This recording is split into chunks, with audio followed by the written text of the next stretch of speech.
Okay, everybody.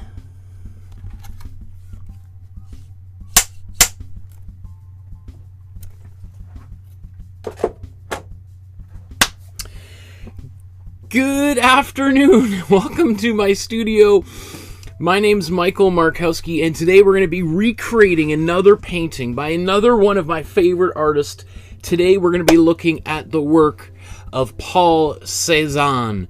Cezanne is one of the greatest artists of all time. Certainly, undisputably, even if you don't like his artwork, one of the most influential artists of not only his own time, but of our time. 100 years since he's over 120 years, 15 years since he died, and he is still influencing contemporary art, which is remarkable. That's more than most other artists, even many of the artists we've looked at already. Cezanne is one of the few whose the ripples that he created in the world continue to reverberate. And I'm really excited to tackle this really important artist, and not only just to make a painting based on one of Cezanne's painting, but a painting about Mont Sainte-Victoire, or Mount Saint Victory, I guess in English, which is one of the central subjects of Cezanne's oeuvre, his body of work. And so there's a lot of things coming together into this one piece as well. This is one of the most expensive paintings ever purchased or sold. For $111 million. It sold about in 2013 to the state of Qatar. This is a big one. So let's get right started here. So the plan for today's episode, if I scroll all the way back up here, is we're going to begin by transferring the image onto the canvas, or drawing the image onto the canvas.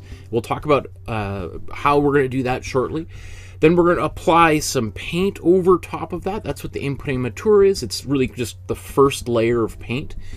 Then we'll talk a little bit about the biography of Paul Cezanne.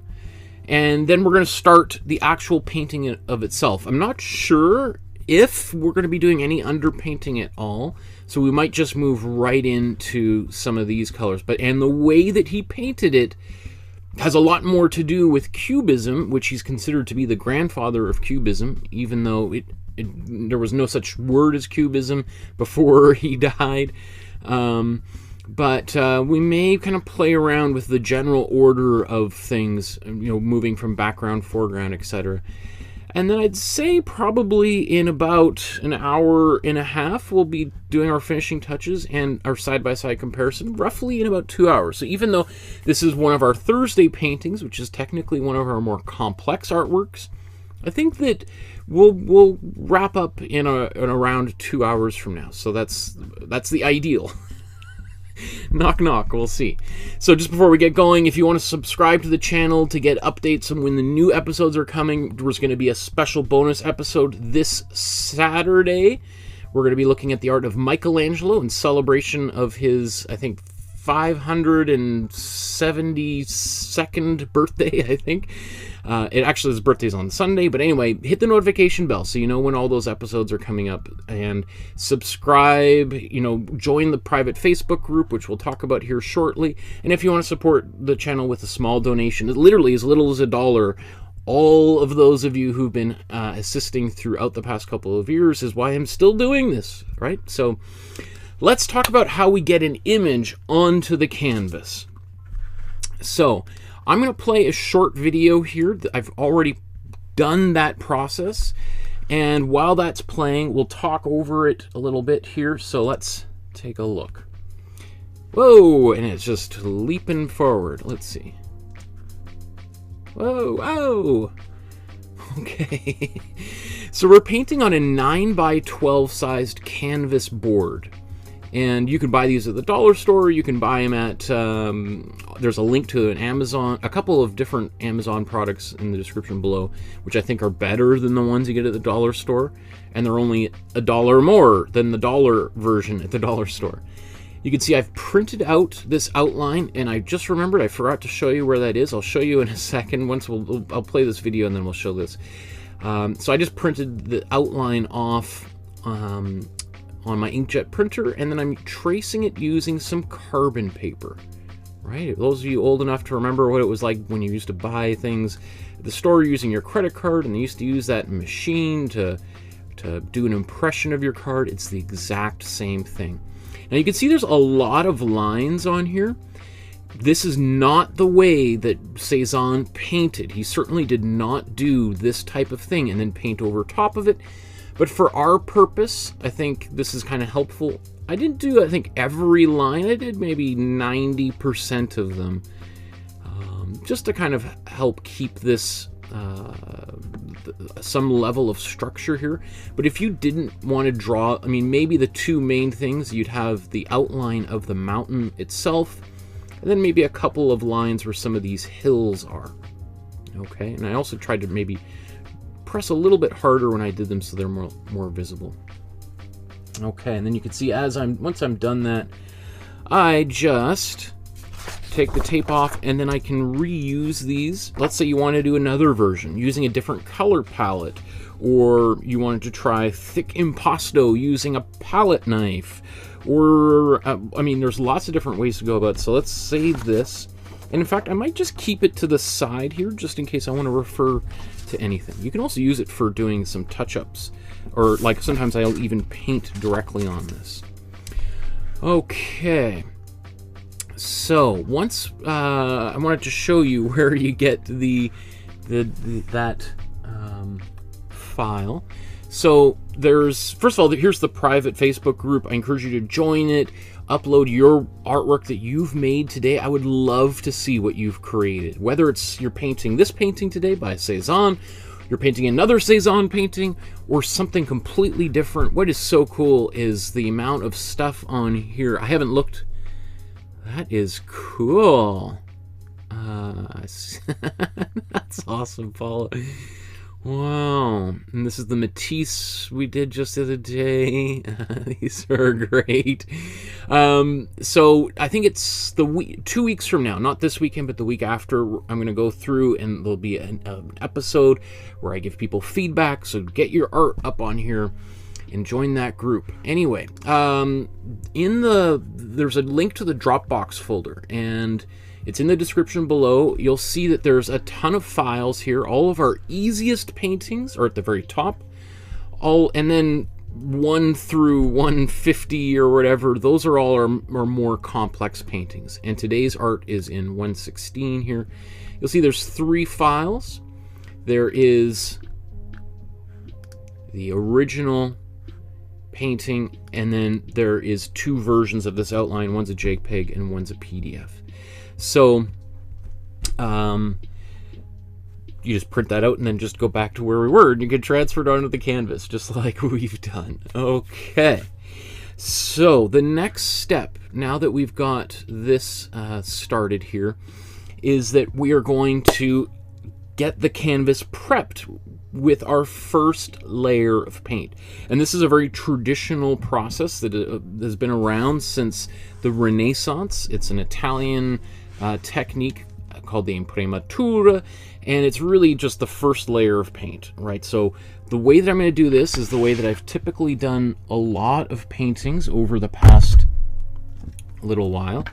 I'm just going to use one of these jars here. When I've got extra paint, I often scoop them into here, and my palette knife is over by the sink, so let's just scoop a little bit of this out here. Don't need that much. That's probably good enough. Oh.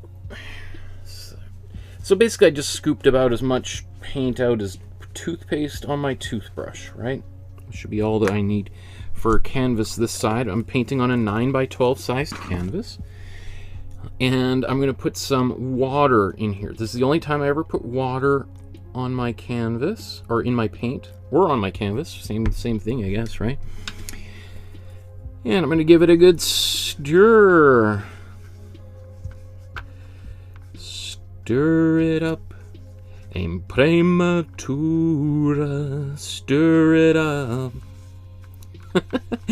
So, I was thinking today, as I was getting ready for the show, that I'm sure that there's going to be a few of you who will, you know, go on and take other art classes, but with other teachers, and they will see, and you'll be prepping your picture with some of this warm yellow, and your teacher's going to come over and go, "What are you doing?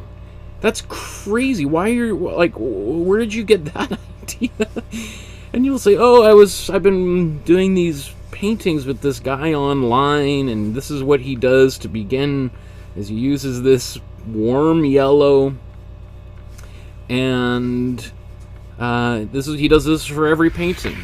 And it's like, who is this guy? Like, that's wrong. You should not do that. He told you this is what everybody does. No, nobody does that.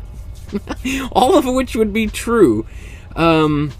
This warm yellow is definitely my own little thing that I do. But it is based in a long history of art. Traditionally, artists wouldn't do a warm yellow like this, but might just do like a rusty brown, slightly reddish color. This is also just intended to be a stain, which is another reason why I've just used some water, right? It's basically I'm staining the canvas, and it's just going to help get this painting kick-started, right? I don't have to worry about the white of the canvas taunting me. I've already covered literally every single part of the face of this picture, and so that's taken care of. It's like this sort of preemptive strike on the against the canvas. Like, some artists will talk about making a painting is like a little bit of a war. Not to make light of things going on in the world today, but you know, there's definitely a struggle that every artist goes through, and every painting is a little bit of some type of a struggle. And I think the more that you recognize that, the earlier a beginner recognizes is that every painting is a struggle. When you struggle with your painting, you're not sort of like, what's wrong with me? Why am I struggling? How is this even possible? You realize, oh, this is just what happens. Every painting is a kind of a struggle. All right. Okay. So I'm going to blow dry this, because before I move on, I do want to put another layer of paint on here. So let's I'm going to mute the camera for just, or the audio for just a second.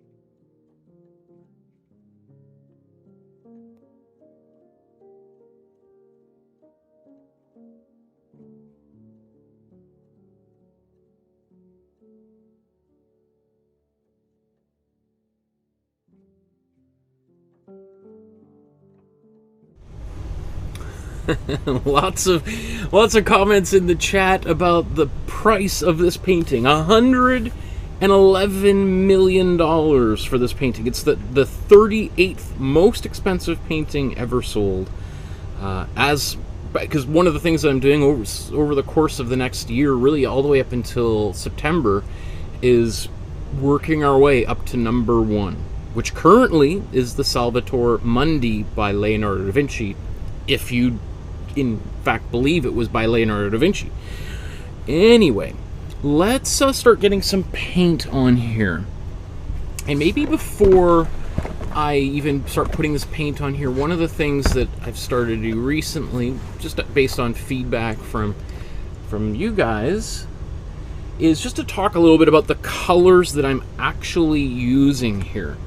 So this is the brand that I'm using, and these are the colors that I use. So when I say I'm using a warm yellow, this is the warm yellow that I'm using.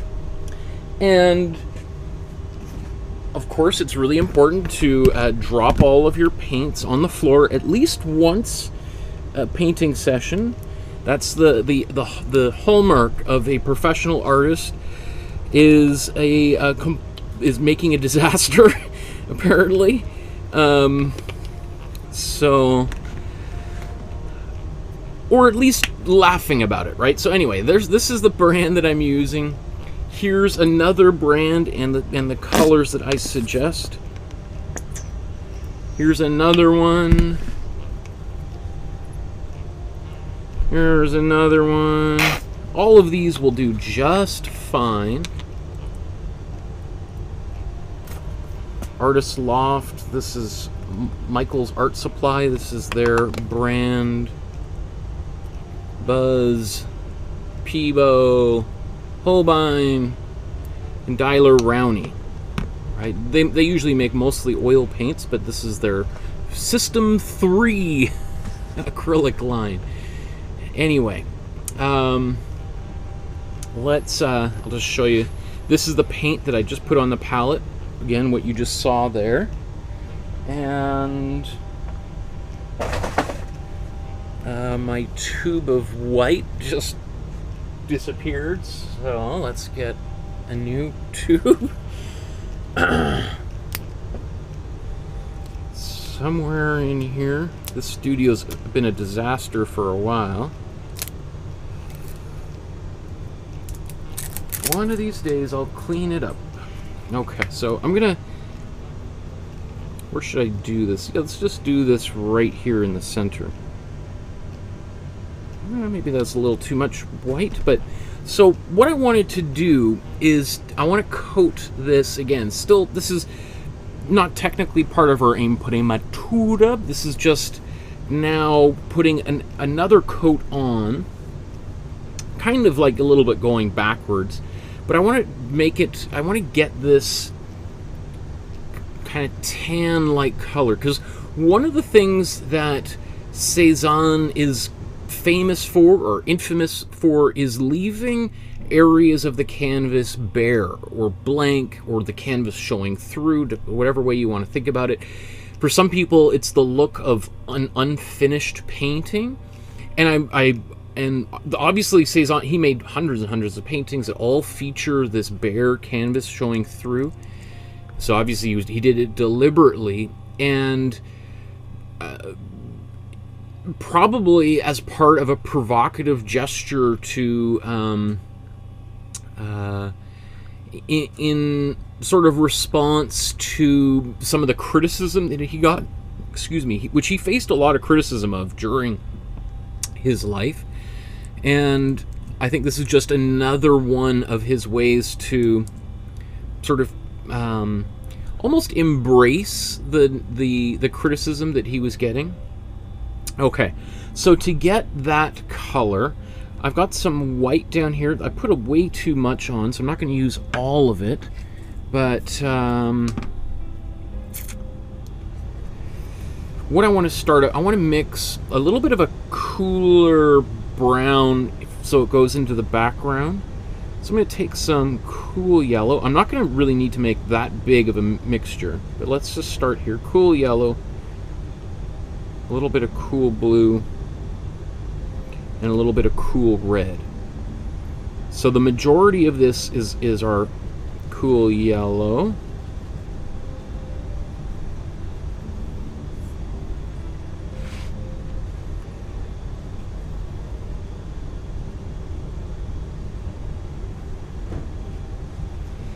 So it's kind of a bit green, right? Let's put some red in there. So we just made a brown, right? Basically brown is just all three of your primary colors together. And we've made a cool brown because we want this to be in the background. All right. That's pretty good. Maybe I'm just going to make it a little bit more yellowy. If in doubt, I would go for a more yellowy red as opposed to a greenish brown. So let's just take a bit more red.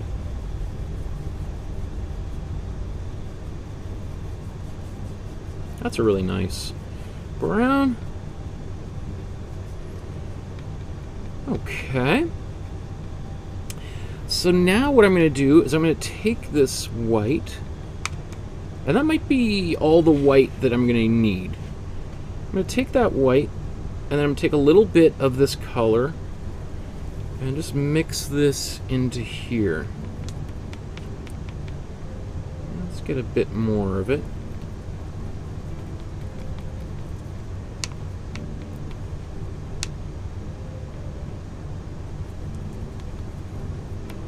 Okay. Let's get I need a little bit more white.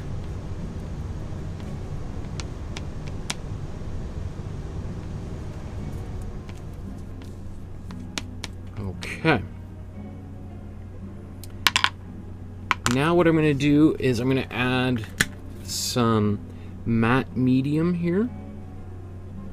I think that's enough. And just stir this up. So the matte medium is going to make this color really transparent, which is fine. That's what I want. I don't want to obliterate the yellow that I just applied there, my Imprimatura. So, because the white would, if I just painted directly with a lot of white, the yellow would just disappear, and it would be. And not only that, all of the lines that I so carefully traced on here would also disappear. So I would sort of be negating two big steps of this process.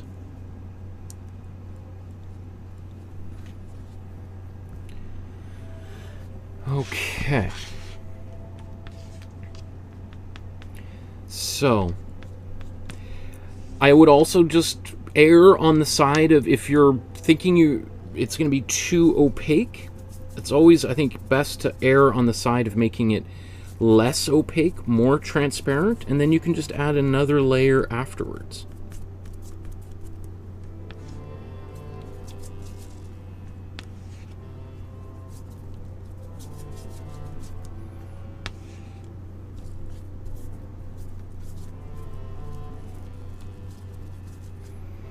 Like in this case, I think I got my proportions perfect.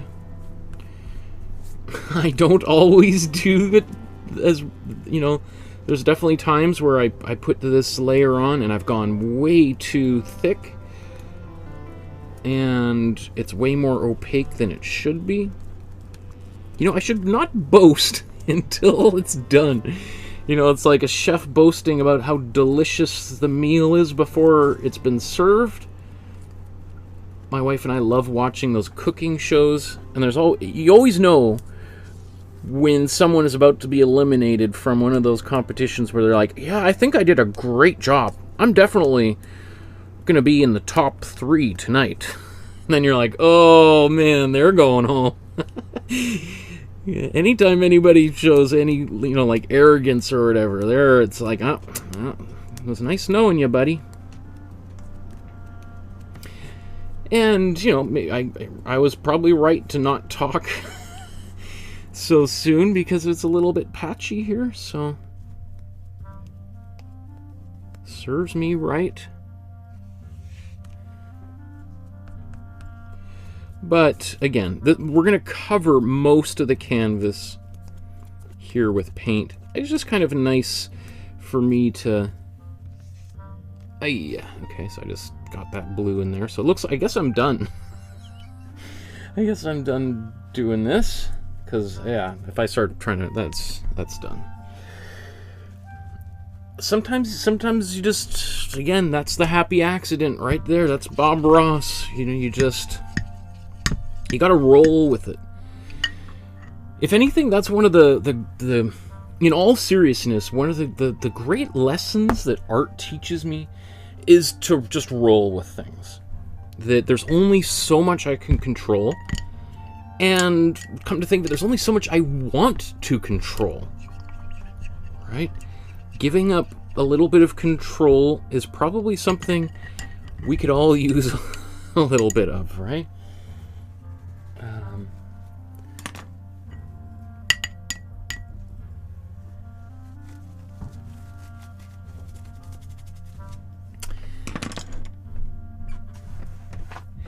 Someone's aggressively knocking on the front door upstairs. I hope it's not the paint police again. Boy, oh boy, I'm always in trouble.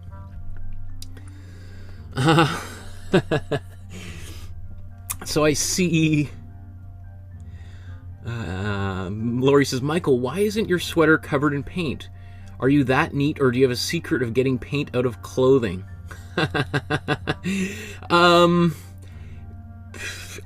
You know, it's funny. I'm not particularly careful. There's little tiny splatters of paint on this that you probably can't see on the camera. Those of you who've been watching for a while know I've had two different shirts that I've worn over the past 196 episodes until just in January I switched to this. And when I was wearing those other ones, you probably saw me constantly wiping my brushes on my sleeves. Eventually, I'm going to splatter something on this. Maybe today's the episode, and then I'll just be like, you know what? Let's start wiping the brushes off on here. My wife gave me this as a Christmas present, and I was like, do you mind if I wear this while I'm painting? And she's like, oh, I mean, sure, I guess. And I was like, I'll be wearing your present every episode. Yeah, okay. It's your present. Okay.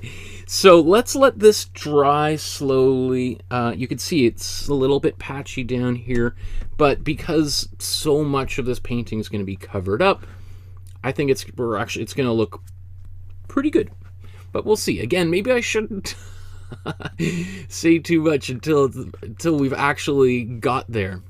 Okay, so while this dries, let's take a look at the biography of this incredible artist. So Paul Cézanne is born in 1839 and dies in 1906, and I think it's worth mentioning that he spends almost his entire life very close to where he was born, in the same town of Aix-en-Provence. And I thought maybe just I would show people where this is, right? Here's your map of France. Here's the south of France. In the last couple of episodes, we've been talking about Matisse. Matisse, this is sort of, this is down where he spent the remainder of his life. I think that's the Matisse Museum, and that's the chapel that he painted. So we're going over here to Aix-en-Provence, which is just north of Marseille. Marseille. Blah, blah, blah, blah, blah, blah. So Aix-en-Provence is a beautiful city. You know, when Cezanne was alive, it was, you know, a big town. Now it's a pretty big city. I would maybe 1 million people, 500,000 people, somewhere in between. And this is also, you know, an area that Van Gogh had visited a number of times and painted in and around this area. So there's a lot of history, and a lot of artists have visited Aix-en-Provence because of the beautiful landscapes and the color. Anyway, so he's born, raised, lives, and dies in Aix-en-Provence. And he, at one point, did spend, you know, probably all in all, like, let's say, how long did he live? Dies at age 67, right? Again, which is maybe on the shorter end of life for an artist. But he spent maybe about 10 years all in all in Paris. But otherwise, I'm not really aware of him doing much traveling besides that. He was a bit of a reclusive figure. So his father basically was responsible for starting a bank. And so the family had money. And this is, I think, an important thing to remember when we think about his life, because Cezanne is often pictured or talked about as this sort of poor guy from the country. And a lot of the, especially when he goes to Paris, he's sort of seen as this country bumpkin with a pretty thick provincial accent. And yet, you know, it's not as if he was like a farmer that came into town wearing his overalls, even though that's often the way he dressed. But he nevertheless was an outsider, and I think he saw himself as an outsider throughout his entire life. Let's see. One of the I think really important things to mention is that when he's about 13, 14 years old, he befriends another young boy named Émile Zola, and maybe, I'm not sure how familiar anybody is with Zola, but Zola is one of the most revered figures in French history.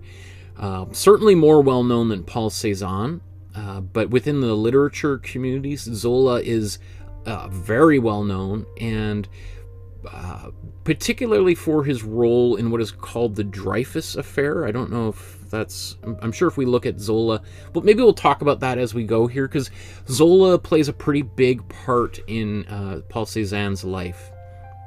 So those things I think are pretty cool. You have two young friends, and both of them become titans of their respective genres over the course of their lives. That is pretty cool. You just think of like, oh, at one point they were just running around, climbing Mont Sainte-Victoire, and, you know, playing games together, and then later on they become towering figures.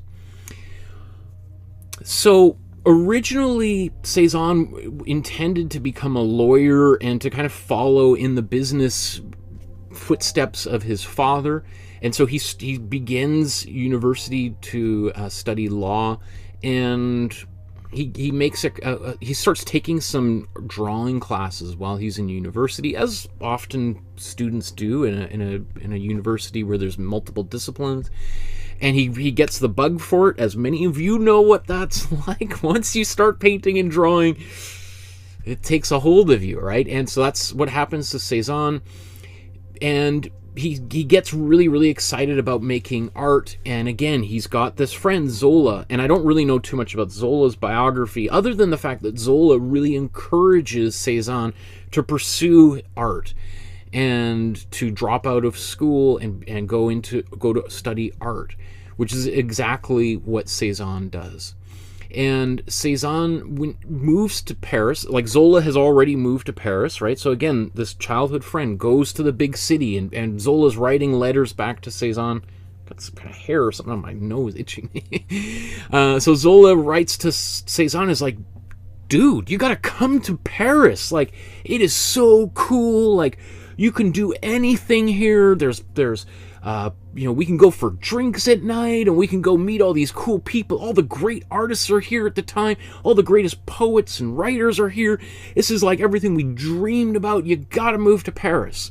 So Cezanne takes Zola's encouragement and moves. So Cezanne takes Zola's encouragement, moves to Paris, and very quickly falls in with the Impressionists, who are, at the time, you know, this is like 1860, kind of the outcast. They're the rebels of the art movement at the time. And he falls in under the influence of Edouard Manet. And Manet is an artist that I'd like to... We've done a Monet, but we have not done a Manet. Monet and Manet were both Impressionist painters, both big figures within that movement. And he's sort of hanging around all these fellows, and most specifically really befriends this artist Camille Pissarro. And Pissarro is you know, a good friend of Monet, and the two of them, even though I think Pissarro is probably about 10 years older than Cezanne, he sort of becomes his painting mentor, and they travel together around the countrysides. They're making paintings outside, which is one of the great innovations of the Impressionists, is doing plein air painting outside in the plain air. Well, that's not what plein air, but like just the outside. Which was radical at the time, because most artists prior to the Impressionists, you would be in a studio and you would be mostly creating things from your imagination, right? The idea of painting directly from life was only used maybe as a teaching tool. Like, you'd paint nude models, you'd paint a bowl of fruit, but that's just to train you how to paint. And then you'd go to your studio and then you'd paint, religious, biblical scenes, maybe portraits of rich people, but beyond that, you certainly wouldn't take your easel and go paint outside. One of the major restrictions was because paint prior to, right around the time of the Impressionists, you had to grind your own pigments, in pestle and mortar, and you're grinding them up and mixing. It's like you have to be a chemist. And you don't see too many chemists walking around town with their vials and beakers and mixing things on the street corner, right? That seems absurd, but that's until we had tubes of paint in the mid-1800s. That's what you had to do. So, let me see. I think we've something on my face here. Maybe it's my mustache itching me. What else do I want to say? We'll get into some of his theories of art. I don't know if it mentions it in here, but one of the bizarre things is Cézanne's relationship with his father. Is kind of weird. As I said, his father was not happy with him dropping out of law school and becoming an artist. As probably most parents would probably be, right? Even if you were in art school and you dropped out to go to law school, your parents would probably be like, "What? Like, okay, like, make a decision." But his father. So, for instance, I'm not sure exactly when. I don't know if it's here on the Wikipedia page, but Cézanne gets married, has a son named Paul as well, and doesn't tell his father for an entire decade. He tells his mother, and there's times where Cézanne is literally living with back, or at least he has a studio in his parents' house back in Aix-en-Provence, and he's working in there, and only his mother knows that he has a wife and child, right? So, and like, that's a really weird. I've read a number of things that just sort of talking about that, why he was doing that, but I think that's eventually, just only a few months before his father dies, he tells his father, and his father's all excited and wants to meet his grandson. So there's a lot of people who say Paul Cézanne, was as a bit of an eccentric character. I don't know, whatever was going on in the family at whatever time, who knows, but let's see. Maybe let's take a look at the Wiki Art page here, and you can see there's a lot of paintings here. We're not going to look at all of them, but you can see here's some of the early stuff that he was doing when he was in art school or shortly after art school. Painting pretty traditional classical technique, exploring classical techniques, which is what students do in art school, is especially trying to learn how the great artists of the past worked, which is what we're trying to do here. And then you can start seeing the influence of Impressionism. These early paintings are also really weird, right? They're not even, they're kind of different than what many of the other Impressionist painters are doing. The Impressionists, I mean, maybe an artist like Courbet used pretty thick paint, but a lot of them were pretty thin in their application of paint, and Cézanne is like big globs of paint. Like, those portraits are thick, big, heavy, impasto. So much so that they're cracking and breaking because just of how aggressively he's painted these paintings. And again, the palettes are all pretty, still very classical browns and earthy reds, etc. But we start seeing around the early 1870s, which would have been, I don't know, he's still not married with, I think late 1870s is when he has a kid. But let's see. I'm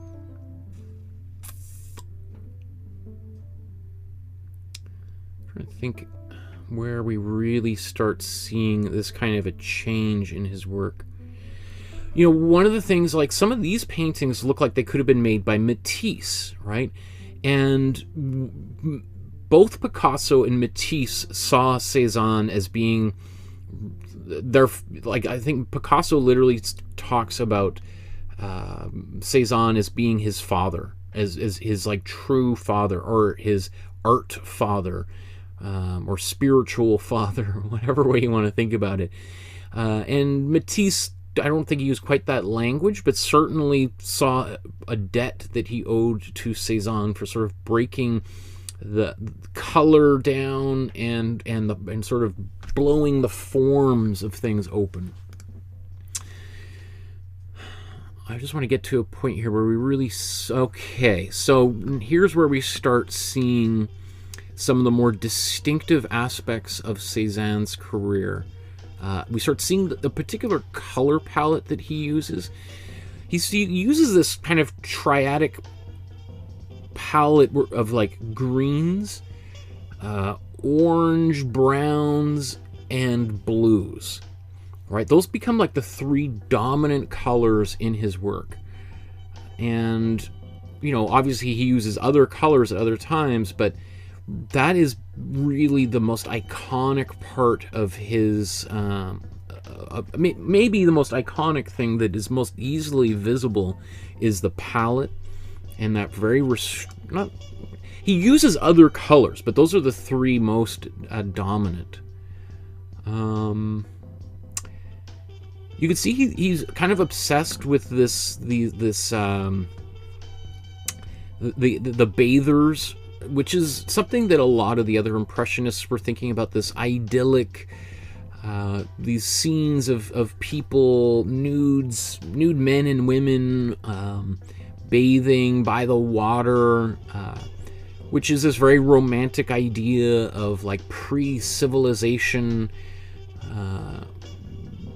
you know, of just people just being sort of wild creatures, and obviously this is during the time of the Industrial Revolution, where you have like smoke pouring out of chimneys and in trains making all sorts of racket, and I think there's certainly a lot of people who are already kind of thinking like, wow, what have we lost? Like, we are entering a different phase of human culture.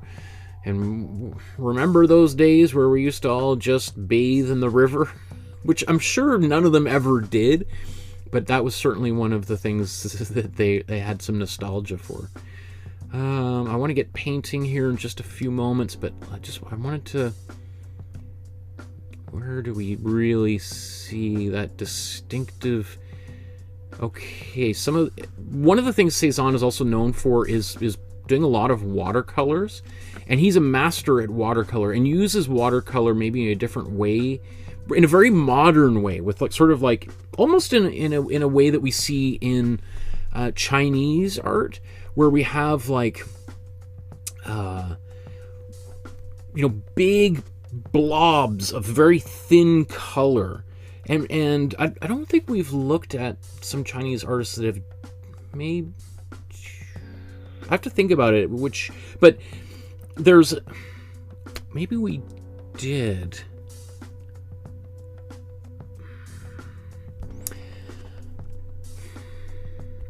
Anyway, sorry, what I'm thinking about is in art, there's a few Chinese artists historically, and we see there's a lot more today, but who would sort of just splatter paint onto a canvas and then try to create an image from that splatter, and sort of using that as this sort of like almost sort of Buddhist approach to painting, is like accepting the trying to find the meaning out of this chaos, right? But I just have that sense when I look at some of his watercolors, that there's allowing a certain amount of wildness to happen.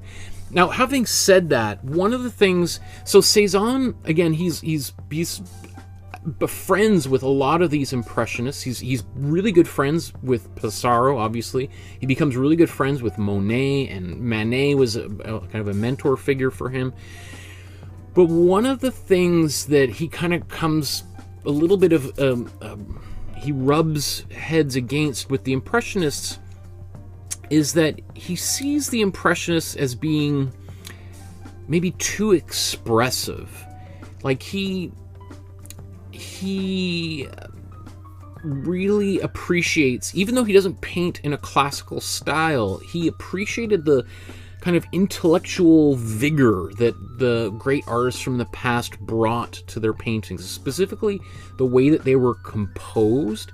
He really felt like classical paintings were composed very, very carefully, that an artist would strive to use principles like the rule of thirds or the golden ratio, which I don't know if we've really talked about before, but are compositional devices that artists traditionally used during the Renaissance to create these very orderly, highly structured compositions. And so when he looks at the Impressionists, who are just sort of quickly painting landscapes, he thinks like, yeah, I like the colors, I like the way that you're applying the paint, but they're not as serious as the great paintings of the past. So I want to take the color that you Impressionists are using, I want to take the way that you're applying color. I love all that. I love that you're trying to free color up from its descriptive role that it's traditionally had, and to try to use kind of more emotional, kind of spiritual ways of using paint. But I still, and that's some of the stuff we've talked about with Kandinsky and Sonia Delaunay, etc. But he also just feels like, yeah, but I want it. I want more. Maybe it's because he was such good friends with Zola, and Zola was a deep thinker. Zola was one of the great writers. I think he wanted to have that same sort of intellectual rigor that a author might have in their while working and editing a book, for instance. And I don't think he felt that his fellow painters were as intellectually rigorous as he was. And he literally says at some points that he's convinced that he is, further ahead than anyone else, and he feels a little bit lonely because of that, which is pretty arrogant. But eventually he's sort of vindicated, right? As after he dies, people like Matisse and Picasso think of him as being the most important artist of the last 100 years.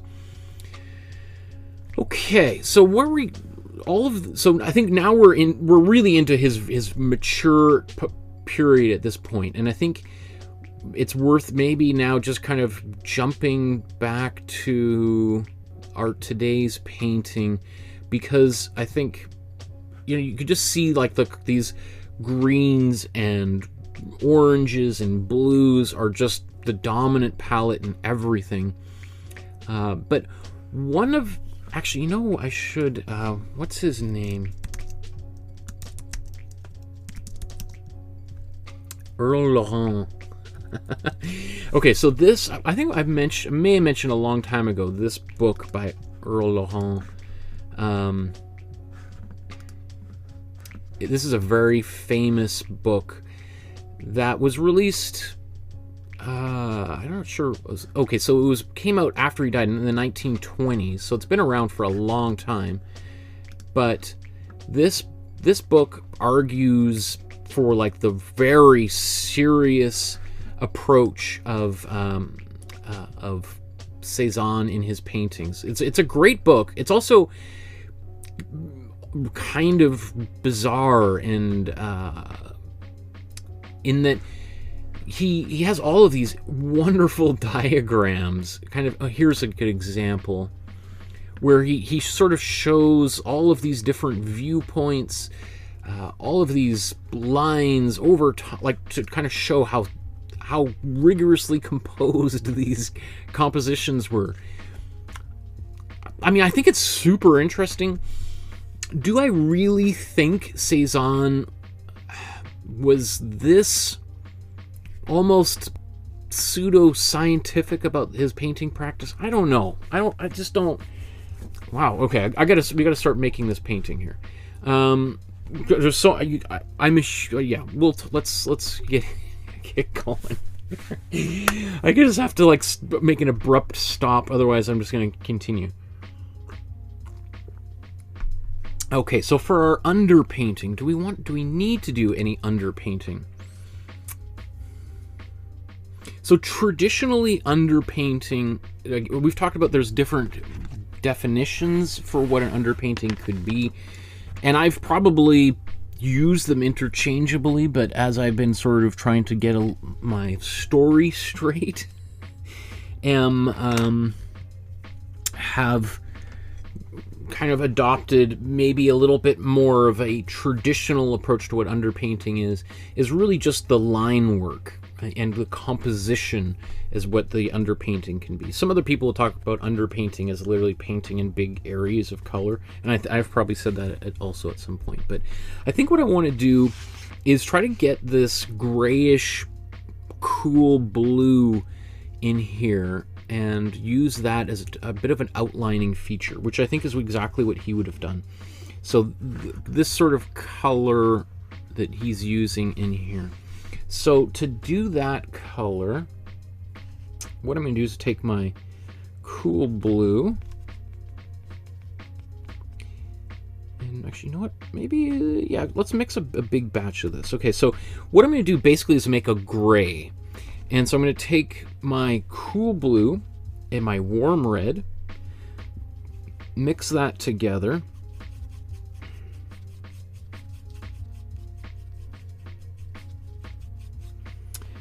and we've got a really nice, almost a little, it's a little bit purple because we're mixing red and blue together, but certainly a very different purple than we would get if we mixed our warm blue and our cool red together. That's how we would get a really nice vibrant purple. But that's actually, I was going to put a little bit of cool yellow in here to actually make a gray, because that's the missing component to turn this into a gray. Maybe, actually, yeah, I'm going to do a bit of that.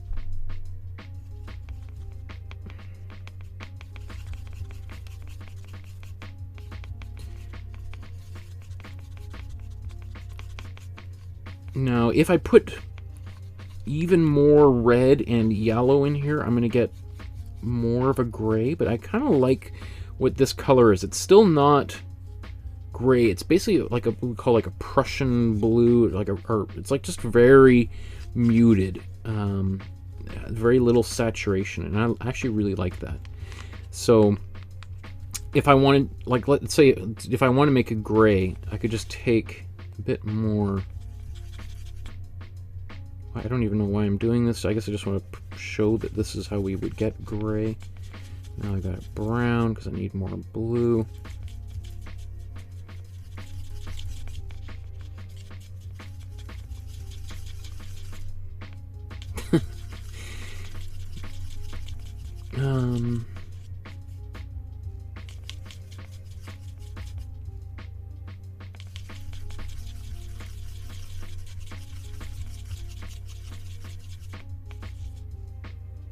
This is, I have no idea why I'm doing this right now. I guess because I just want to show that this is the process to make a gray. So let's just show you. If I just take this,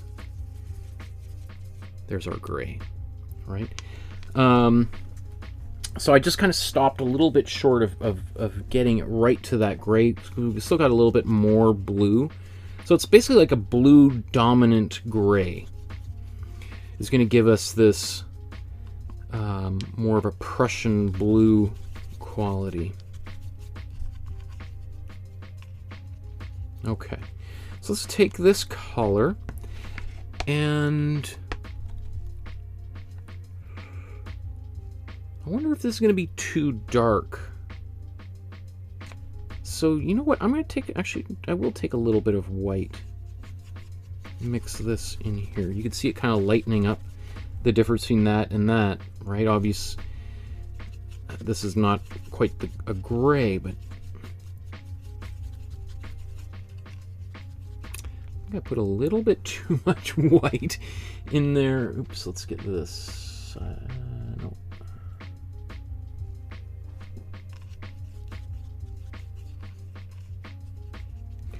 We'll see. Okay. So as this underpainting,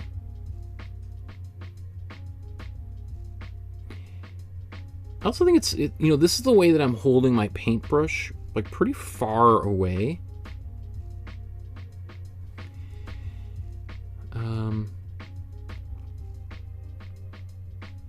Just to sort of let it kind of glide around on the surface here. I just... Let me see here. Let's go to another view. Like, it's barely in my fingers here. It's just sort of wobbling around.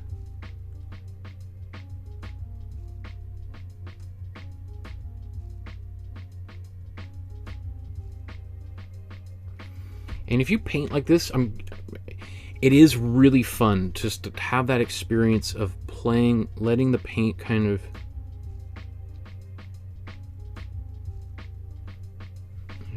just sort of the paintbrush sort of just dangling around in your hands. Again, this reminds me a lot of Chinese art, Japanese art. Like a very, which Cezanne would have been familiar with, because around this time in the kind of mid 1850s, there is like this major interest in Chinese and Japanese art, and you know, specifically like Van Gogh, you know, who's working at the same time as Cezanne, becomes like obsessed with Japanese prints. There's like this sort of more increased global trade, and you have a lot of artists that are seeing what other artists around the world are doing, and it's sort of blowing their mind. And you also start having artists from China and Japan who are studying in Europe. You have Americans coming, Canadians coming to Europe to study. And I think just all of that is just creating just so many more interconnections of artists kind of trading ideas and approaches.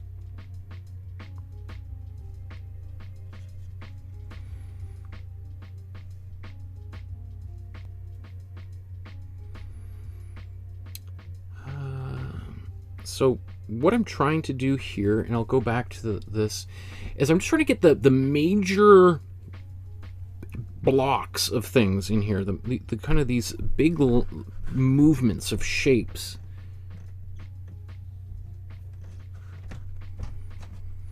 Because I'm sure this would have been pretty much exactly what he would have done. He wouldn't have had all of these little pencil marks that I've done all over it. This is... I bet you if you were standing over top of his shoulder while he's standing looking at, like, I'm sure he painted this painting on location. If you came and looked over his shoulder, I would be willing to bet that this is what you would have seen. Something like this. We're not going to do too much more of it because we might do some of these lines back on top of this again.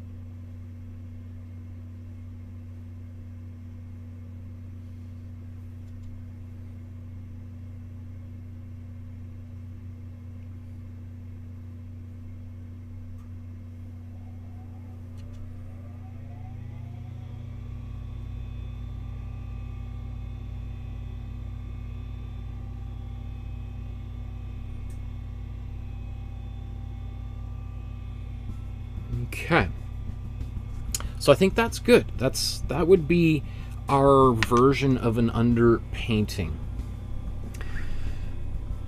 Okay.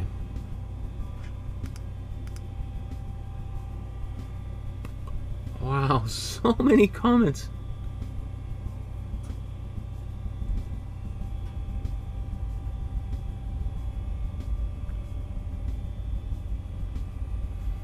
Sandra says, I would love to talk about compositional tools. Interesting. I can't believe we haven't talked about that yet, really.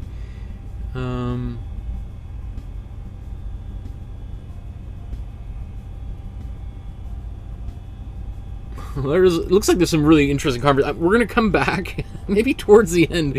I see all sorts of things in here that I want to talk about.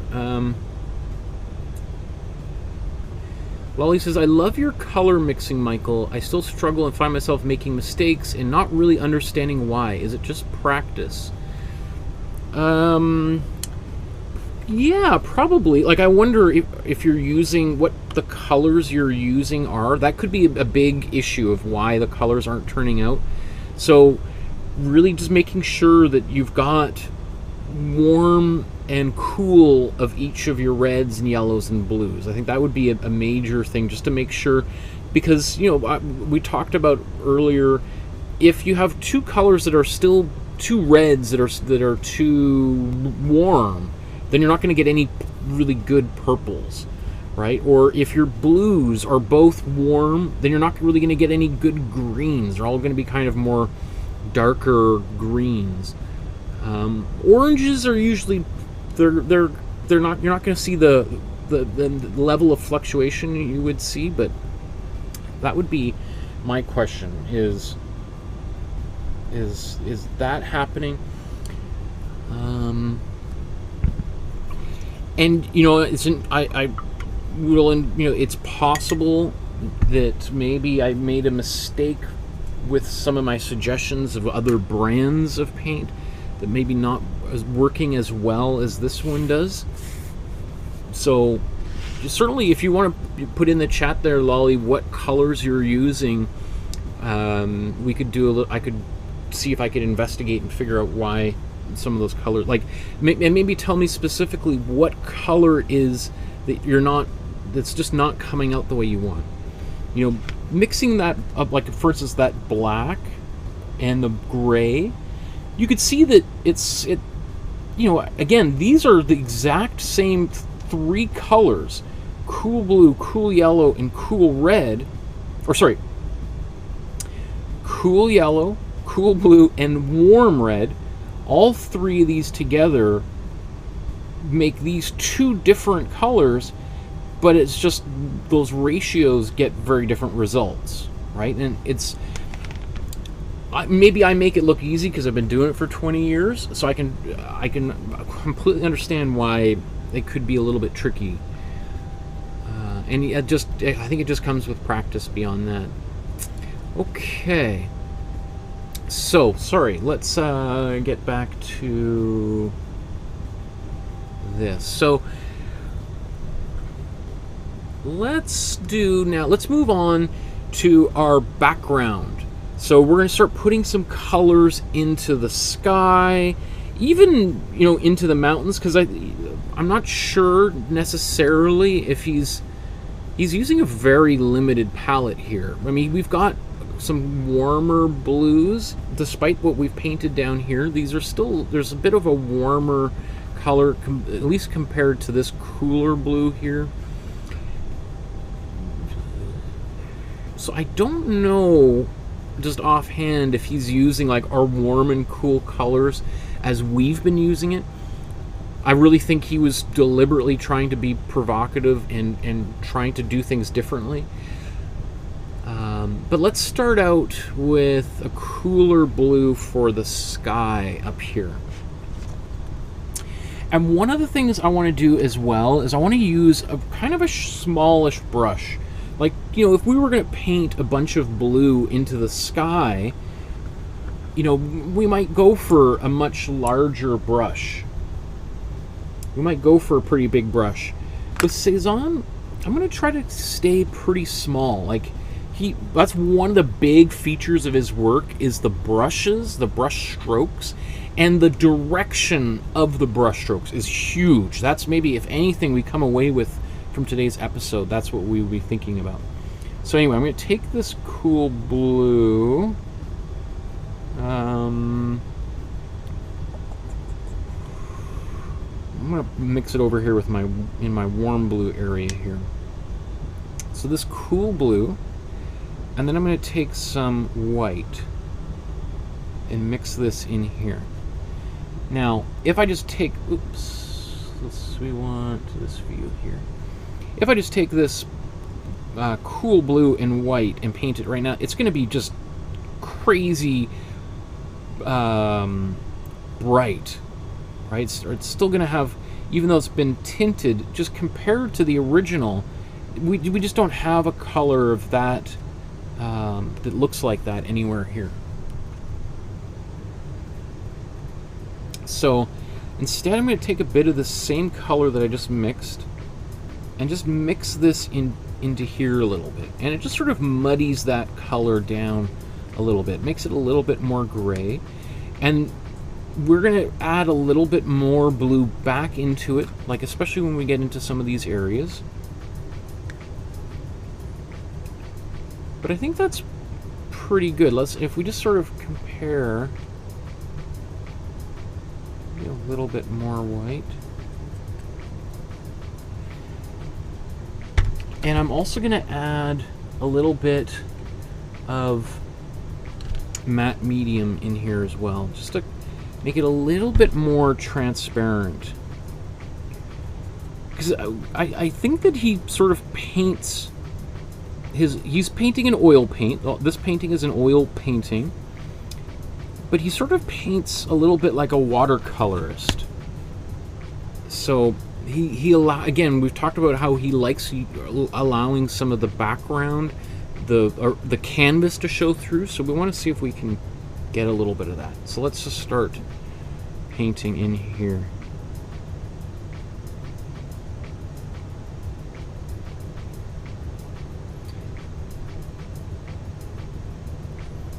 So I'm going to just, for the moment, just try to think about going in different directions. I'm not going to be too worried about making it very precise, but I do want to think about the fact that one of the things that he's very famous for is allowing these brush strokes to remain very visible.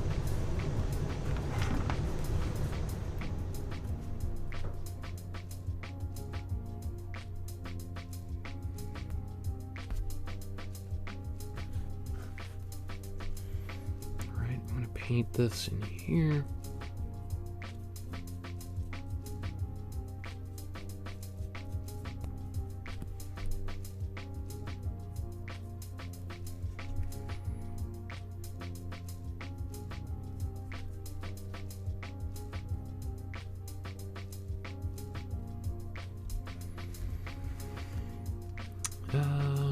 Let's scroll all the way to the top of the mountain there.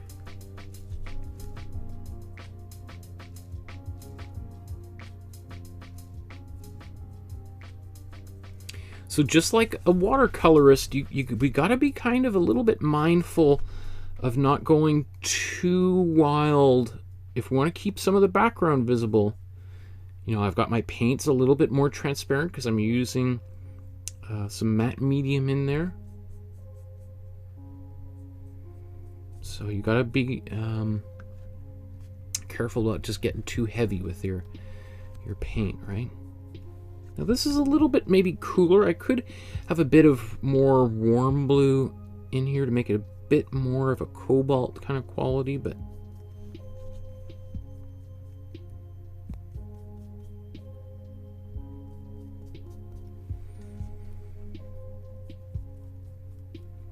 this is still just our first layer.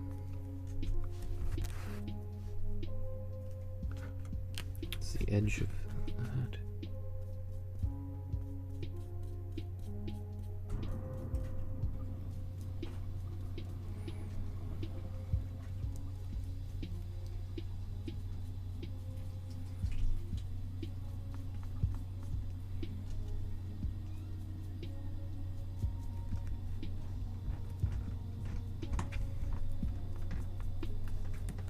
Okay, so let's just zoom out and just see how we've done.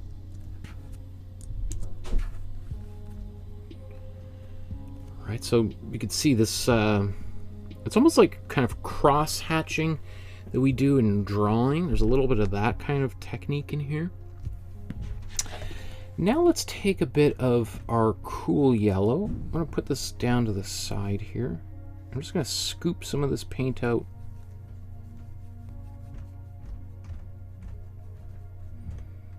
And put this right in here. And as I'm mixing it, there's a little bit of this color that got on my brush, which is what I wanted to do, but just in case you're like, how did he get that? It's just because there was a little bit of this still on the palette that I'm mixing in. So that gets it kind of naturally a little bit more green. And then I'm just do the same sort of thing. Maybe we'll just brush a bit of this in.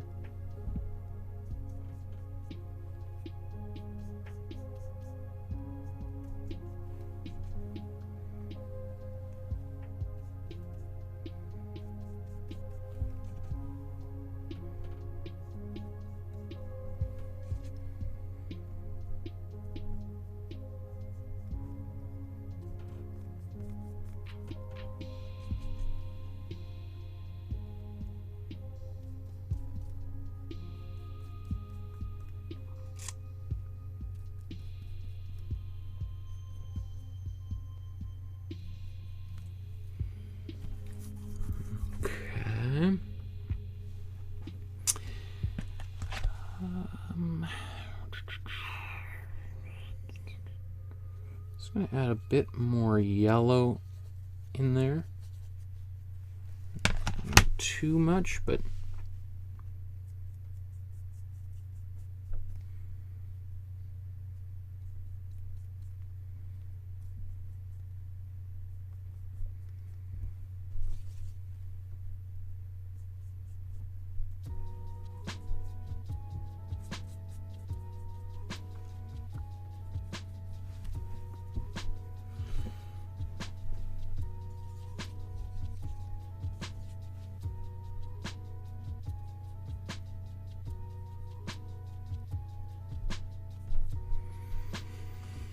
okay, I think that's a pretty good start for the sky. Now what I want to do is start working down in here. We're going to start working on the foreground here.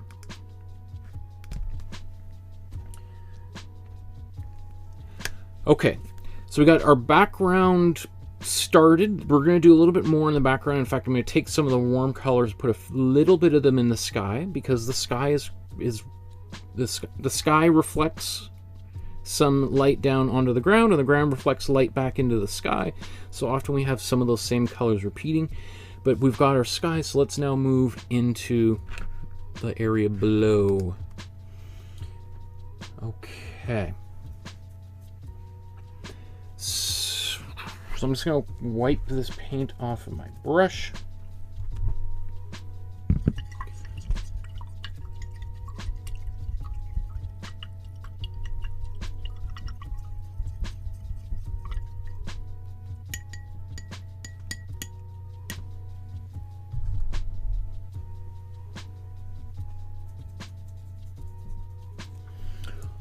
Okay, so now let's start mixing some warmer greens for the foreground. So I'm going to take my I'm going to take my warm blue. Where should we do this? Let's do this up here. I'm taking my warm blue and my warm yellow, mix those together, and we get this grassy green. All right, and again, that looks pretty good, but it's, I think, a little bit intense. So we're going to put a bit of matte medium into it. It's going to thin that color out a little bit, just like as if we were making a watercolor and we put a little bit more water in it to make it a bit more transparent. I think that's pretty good. So before I even start painting, let's just take a second again to think of like the line work and the sort of the directions that he's going. Cezanne is famous for articulating different planes within his paintings. And I don't mean like airplanes flying over because they didn't exist at this time. I mean like planes in terms of space. So it might be worth just thinking about, do I have what would be a good example for planes? I need like a cube of some kind here.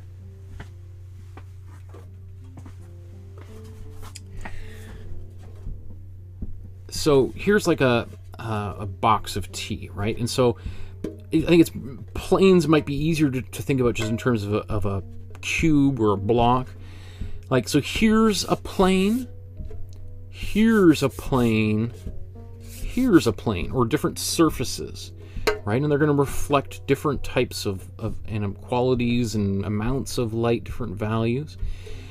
What Cezanne is really trying to do, and this is why he's a favorite of the Cubists, is he really wants to like simplify things into very simple planes and articulate those, not with value, with grays and browns, like and carefully modulating them, but with color. So instead of painting, let's say this is a white cube of, let's say there's more, light's pretty even in the studio, but let's say this was brighter here. We might have like a very light gray or even white, and then you might have a darker gray and then a black or dark brown. So you have these different values, right? We did a whole episode talking about value. Instead, Cezanne would say, this is going to be like a green, this is going to be a blue, and this might be an orange, right? So it's almost like a completely reimagining what color can do. And not only does he use different colors to represent those different planes, but the direction of his brush strokes, is almost like kind of carving in, like as if you imagine this as being like a low relief or bas relief, like this, like as if it's, we're chiseling into a block and we have different angles in this surface, right? So before we start painting, I want to just think about like trying to capture the direction of things in this painting. So let's put them side by side and see if we can start doing this. We'll zoom in just a little bit and we'll start off on the left side, work our way to the right. It's a little bit too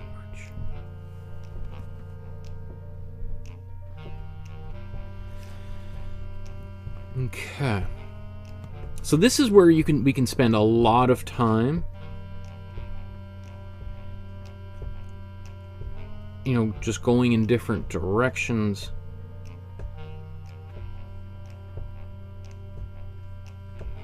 And I should also stress, I'm not going to try to make this painting perfect. I'm going to do my best, but it's probably just because of, especially when we think of it in the complex terms that he did, it could really lengthen this whole process out dramatically. So I'm not interested in doing that.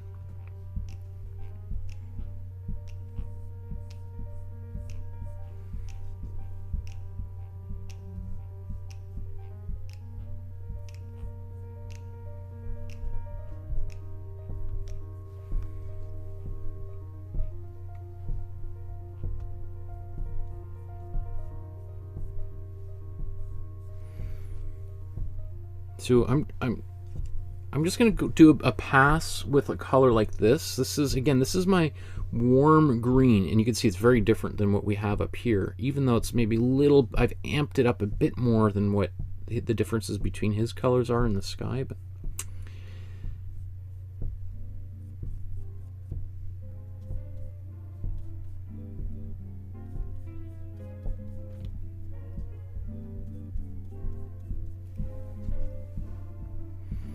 I'm also, if you're following along, you're like, oh, I'm not kidding. I gotta make sure I get it right here, because I'm not worried about making it too close to the original. So don't worry about getting them in the right places. The only thing I would say that you might want to think about as you're working on this painting would be, just thinking about trying to paint the brush strokes in different directions. Almost like every time you put a paintbrush down, you might do a little bit like this, and the next one is here. Like you see, I'm not even looking at the original here, because I don't think that's, unless we were actually standing in front of Sainte-Victoire making this painting, we're not going to be able to do this painting exactly correct anyway. So I think I just want to try to keep it's like a boxer. You got to keep your feet moving, right? I think. I've never boxed in my life. I've just seen Rocky, right? So that's my extent of boxing, but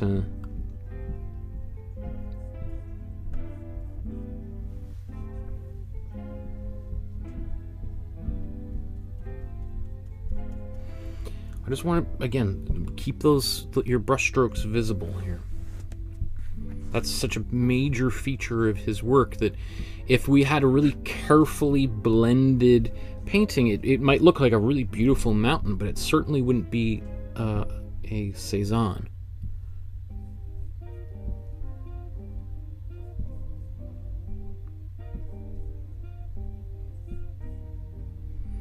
So what I imagine him doing as he's looking at this painting is seeing like the rocks and the different planes in the rocks, and using his brushstrokes to try to describe that sort of those interlocking shapes.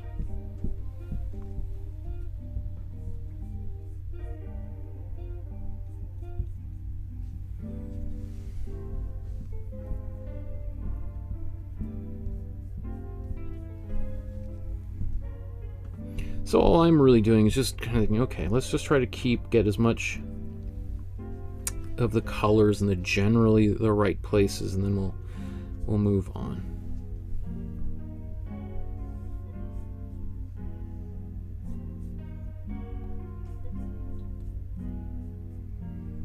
Right, because we could still, again, some people would consider this as part of the underpainting process, where we're just getting almost any random assortment of colors in.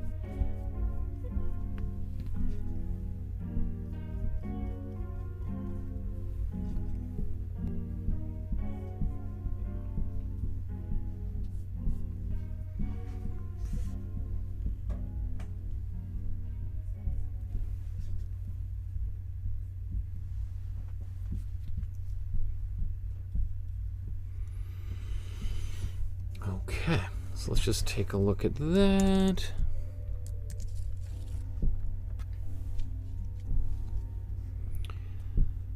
Feel pretty good about that so far. So let's just do this with our warm yellow. We'll just make it a little bit more orangey. A little bit less green, like it's still orangey, or it's still green, but just much more of a orange green.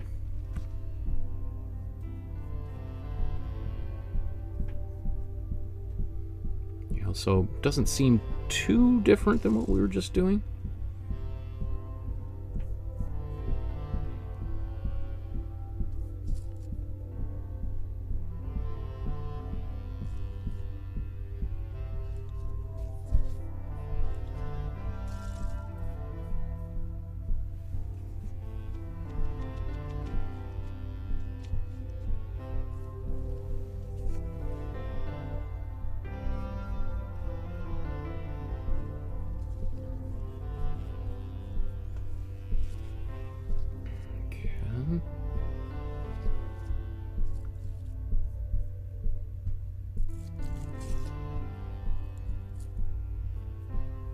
And you can paint over top of other, the colors that you've got here. Again, just think of it like a watercolor.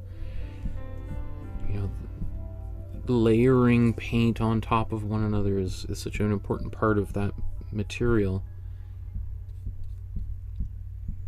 And I'm kind of applying some of these things where I don't even see them just because I just want to place them there, right?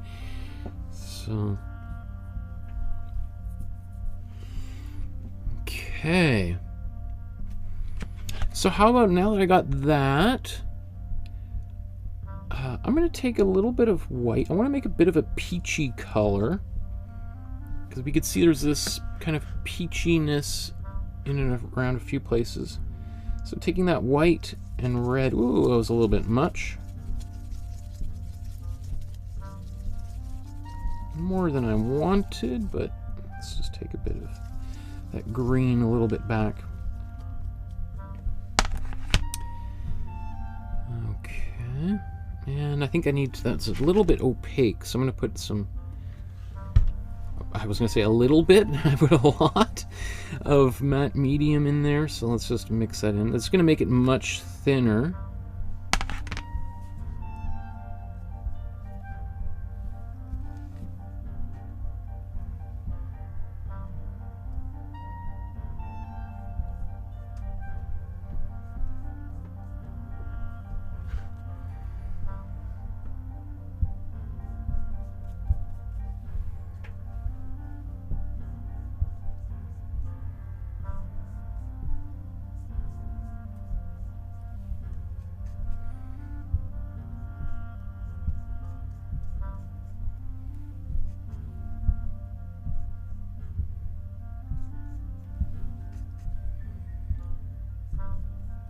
Like, I think the fun is when we start overlapping paint on top of paint here, and we start getting colors that are hard to mix.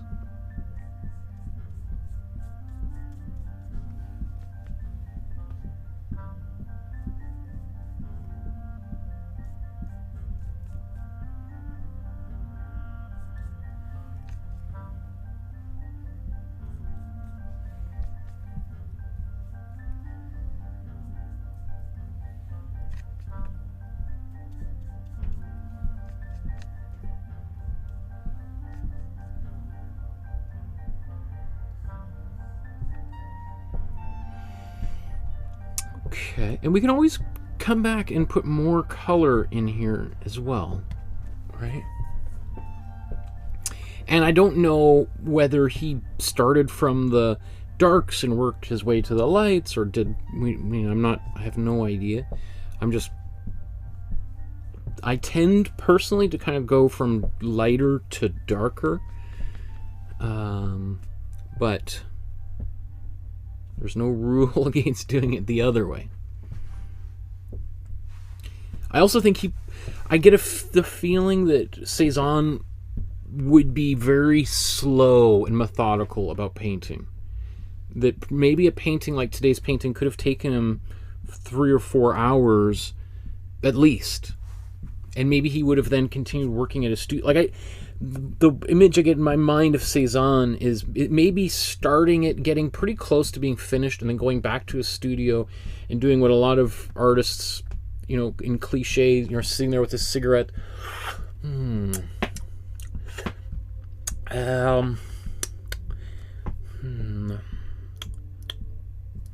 I don't know. I don't know if that was right.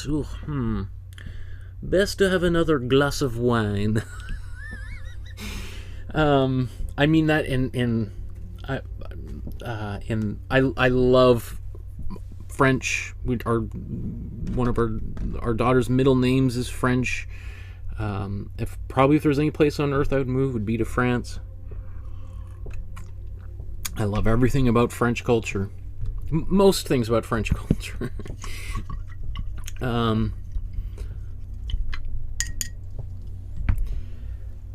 Especially the artists.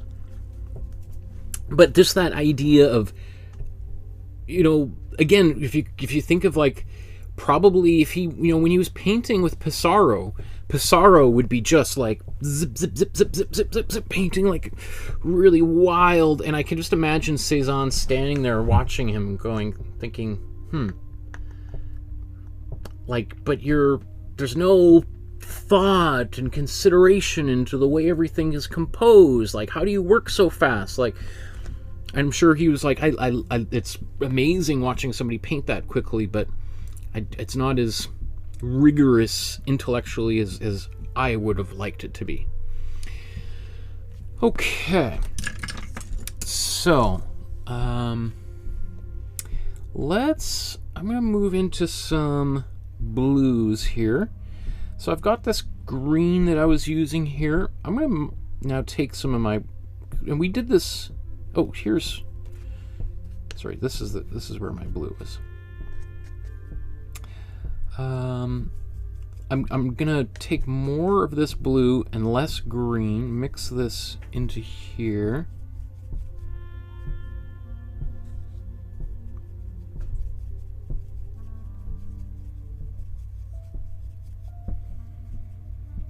And you can see that it's approaching this, right? So I can even take a bit of that color, which was almost like a gray anyway. Remember, we made this color with, that we painted all these lines with, that was warm red, cool blue, and cool yellow. So 2 cools and 1 warm color created this, and we just added a little bit more red and yellow and made a gray out of that, right? So I can take that color, or you could just paint with it directly. I just want a little bit more warm blue in this mixture, just because I'm going for the foreground. All right, I want to try to keep warmer colors in the foreground if possible.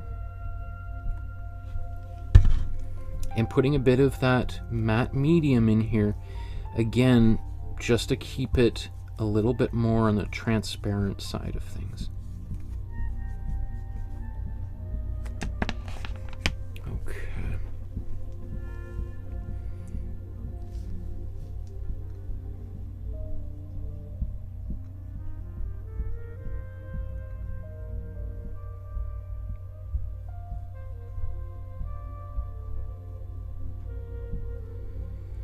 So you can see that it's not as opaque as the previous layers here. In fact, let's zoom back in and we're kind of go left to right again.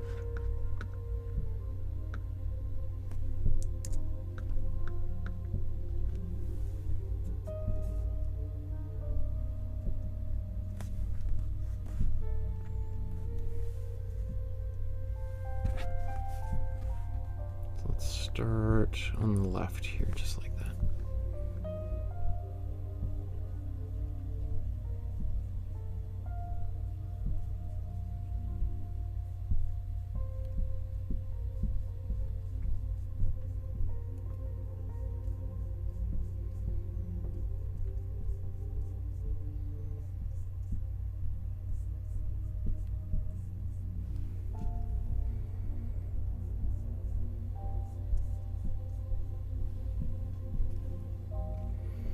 You know, this is almost a little bit too thin, but it's gonna allow me to, if I wanted to let this dry, I can paint over top of it and I can get some really nice layering of paint happening here.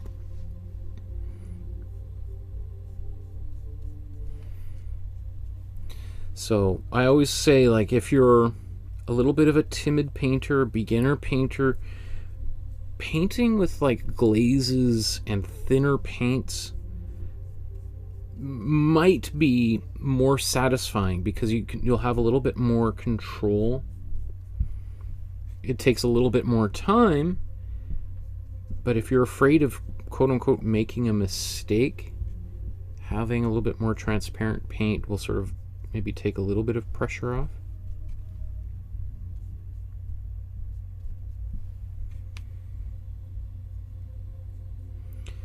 So I'm veering pretty far from the original. Like, I'm not too worried, at least at this stage, about getting this painting exactly as we have here. Like, I'm just sort of applying paint, kind of filling in a little bit of the gaps. Really, the main thing that I'm thinking about as I'm looking at this painting again is keeping my brush strokes going in different directions and trying to be mindful of leaving little gaps so that some of that bare canvas that he has is showing through here. So I'm just trying to keep a few little places open, right? And you could see Matisse, that's one of the things that he picks up on, right, is allowing some of the canvas to show through. That's like Matisse. One of the things that I really took from Matisse a lot is if he's got two colors, rather than putting them side by side or even overlapping them to get a really nice interlocking shape, he'll leave gaps, right? And it's tricky to allow yourself to do that, right? I find myself sometimes like, oh, it's just like, how do I resist the urge? And I think that's I'm sure when he saw these Cézannes, he was like, whoa, that is inspiring. That is tough to do. Because we're sort of, I think, you know, the cliche of like, paint inside the lines, don't go outside the lines. You know, you hear people saying, well, just bust outside of the lines, right? In some way, this is sort of the third option, which is not just painting inside the lines, but leaving gaps next to the lines. I don't know how else to explain it, but it's...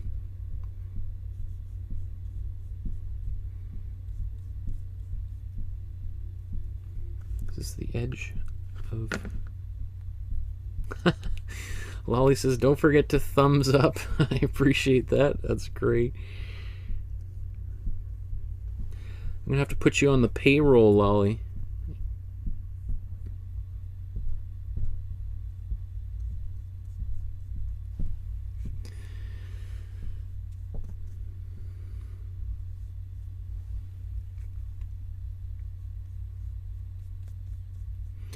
I mean, if you could see how this could easily become just a watercolor painting. Like, you know, you could use everything we're learning right now to make a watercolor painting by adding matte medium into your color. Like, this feels like I'm painting with watercolors onto this canvas.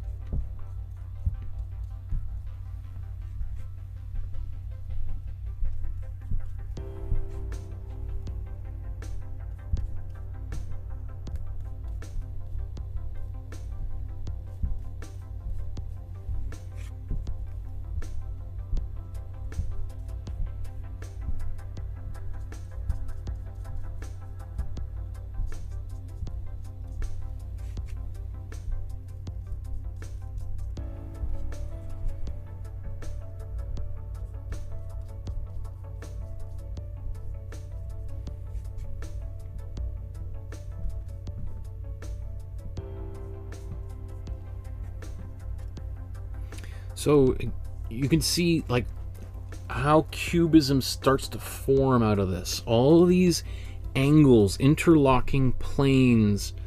That's, you know, I'm sure when Picasso starts looking at Cézanne's work, that idea of painting in a much more angular type of form really appeals to him. And Braque, because Picasso didn't invent cubism on his own.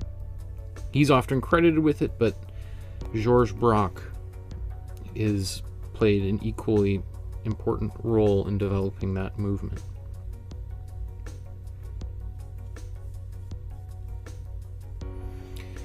Okay, so let's just zoom back out and just see how things are progressing.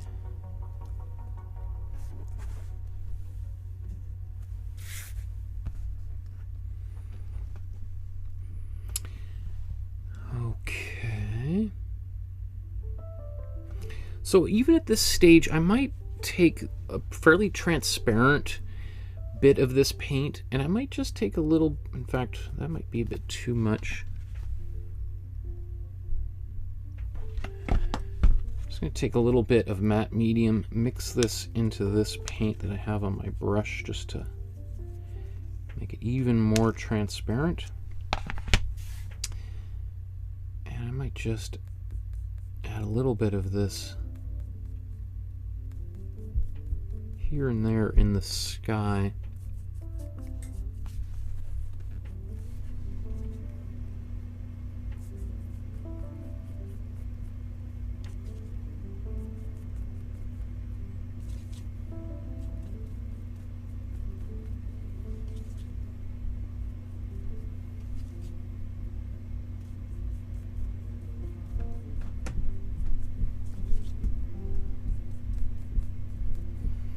Very subtle little effect, and I might do more of that, but just wanted to get a bit of that in there. Okay. So this, I don't know how it's looking on camera, but everything feels very, I don't have quite the greens that we see in here. Right? Everything's got a much more muted grassy green, like a fall greens. I want a green that's has a bit more saturation to it. So I'm going to go to my cool yellow and cool green. Sorry, cool yellow and cool blue. And let's mix a bit of this.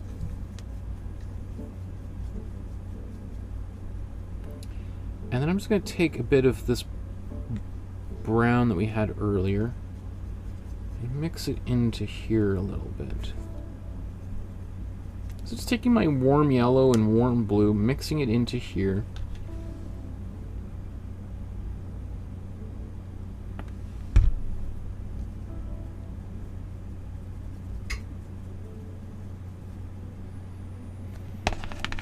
This is just going to help me get...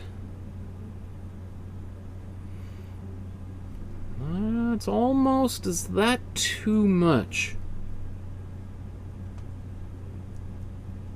I think it's okay.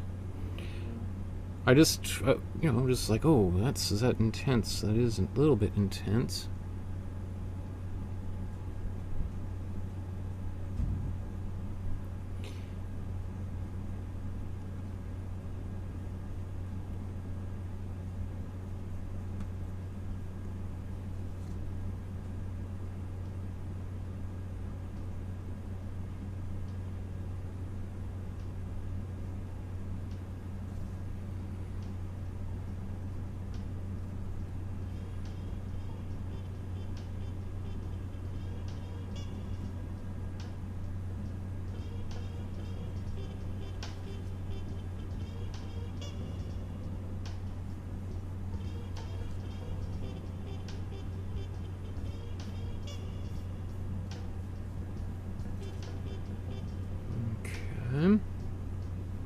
I think I like how that's turned out. Right, because now we're brightening some of the bringing some saturation back into this green. The green was quite muted because we put so much matte medium into it that it lost a little bit of its luminosity, its intensity.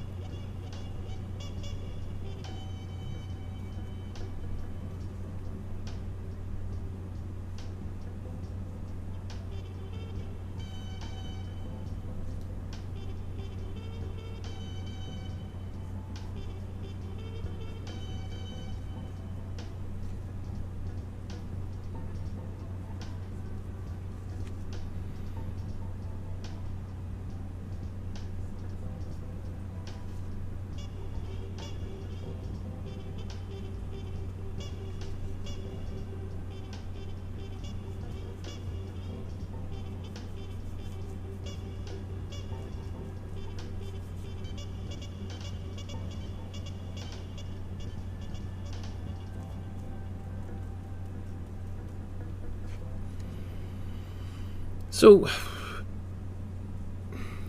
I mean, I guess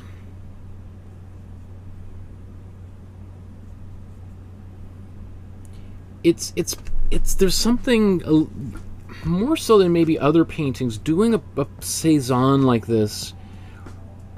I don't feel like I'm quite able to capture the. I think you almost have to do this from life to really get what he's doing. like me, I kind of almost feel like I'm doing a very, like, it's gonna look like the original, probably pretty close, but we'll have quite the spirit and the architectural quality of his. I'm doubtful.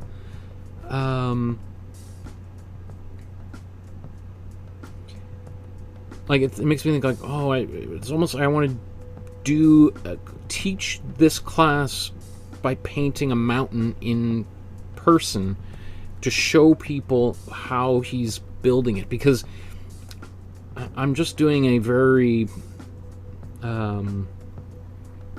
poor reproduction of it, that they can't really quite capture his approach. I don't think is as satisfying. It's not as satisfying for me.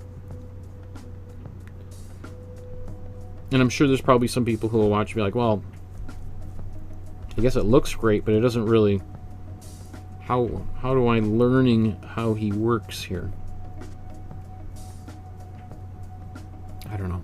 These are the things I think about while I'm painting, right?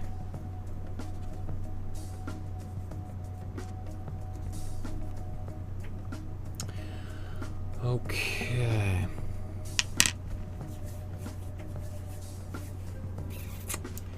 Lots of comments there. I see Eileen. Is it Eileen Gavin Larson says, hello, Michael and fellow artists checking in from Boston, Massachusetts. I really enjoy these master demos, Michael. Awesome. Great to have you joining us live. That's great. She asks, do you paint plein air? I have done a lot of plein air paintings. In fact, I did plein air paintings. I'm the first person in human history to make plein air paintings at the North Pole. I kid you not. I went up to the North Pole with the Royal Canadian Air Force about 10 years ago. There's a small Canadian Air Force base called CFS Alert, Canadian Forces Station Alert. Not to be confused with Alert Bay in British Columbia, but literally at the North Pole. There's a little Canadian Air Force base up there, and I went there and I was making landscape paintings in the minus 40 degrees Celsius, which is, I don't know what that is in Fahrenheit. I think it's minus 40 Fahrenheit. So at some point they intersect. And some of those images are on my website. That was a pretty cool experience, painting in very, very cold weather. You have to use oil paint if you're painting in a really cold environment, otherwise your acrylics like this will freeze. Pascal says maybe put the picture of the actual Mont Sainte-Victoire next to it if you want. That is interesting concept. Thank you, Pascal. So maybe let's let me take a second here.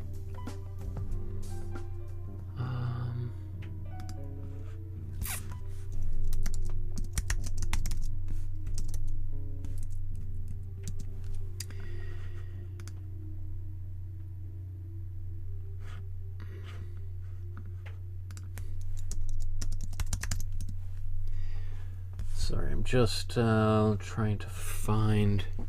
You Google Mont Sainte-Victoire, and he's so closely identified with this mountain that there's very few actual images of it. Let's see.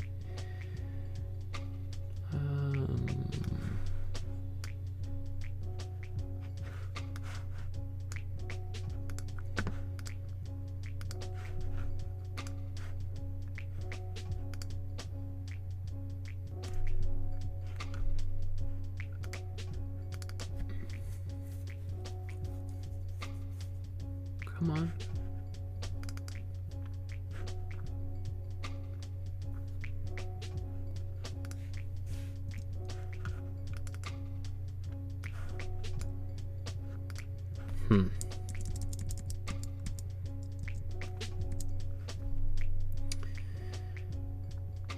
Now what I want to do, but that might have to do. Oh, there we go. Okay. I don't know why it took so long. This is...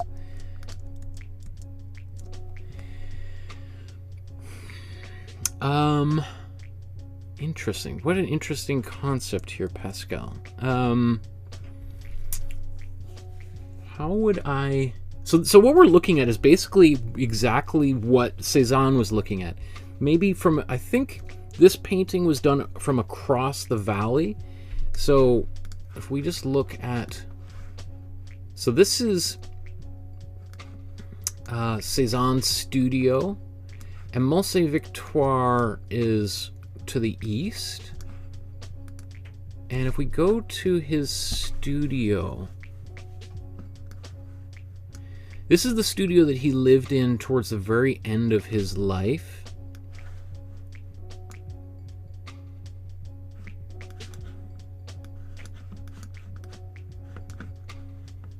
So where is it? Down here? I think, is this his studio? Oh, it's right there, isn't it? Yeah, here's his studio. I don't know if we can go in, but his his studio overlooked the valley, and you can go. It's awesome. If you're ever in this area, you certainly got to go visit Cezanne's studio. It's just really cool. They've preserved it almost exactly the way it looks like when he died, because he lived in this studio just for the last 4 years of his life, and you could see the bowls and cups and everything that he used when he was painting, the sculptures that he painted. It's pretty remarkable. But it does, I'm pretty sure it faces Sainte-Victoire. Anyway, I was trying to find an image. Anyway, I think this is from below, and it's much closer to the mountain itself. And I should also say, what's interesting about this Sainte-Victoire is almost the entire rest of this region is very flat, and you just have this big mountain. It's actually even not that big, especially compared to what we consider mountains here in Canada. But this, it is definitely an anomaly. You know, it reminds me of something like maybe Ayers Rock in Australia, kind of this big mountain in the middle of the prairie kind of thing. So it's if you're ever in that area, you know exactly which way is north, south, east, and west, because wherever you look, that mountain is, you just have to turn and you'll see it, like, oh, okay, I just gotta walk that way or that way, right? Anyway, how would I show... This is going to take some interpretation, but let's see if we can kind of apply this approach to Matisse or Cezanne here. So what was the color we were using? So this was our kind of bluish gray color that we're using. You can take a bit more of this. I might even put a bit more warm blue in here.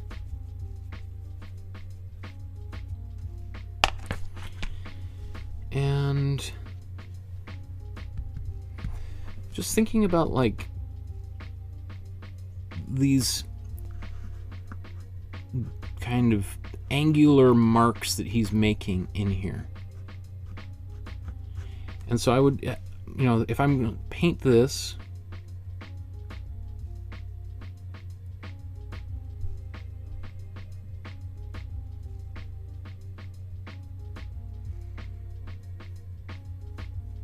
again, this is going to make my painting look much different than his if I do this for a while.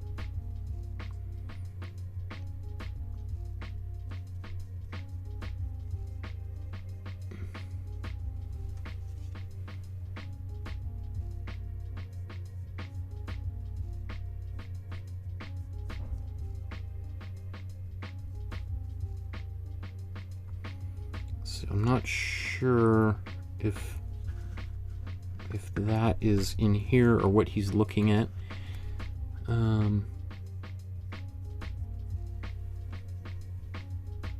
But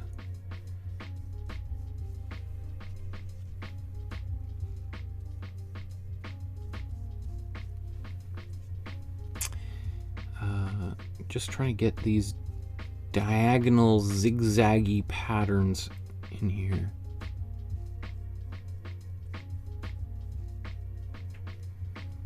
All right, this sort of solid face.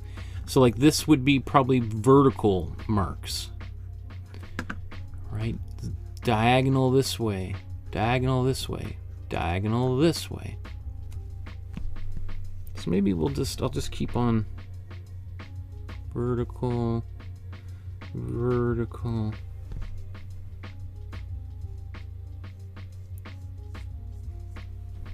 diagonal, horizontal.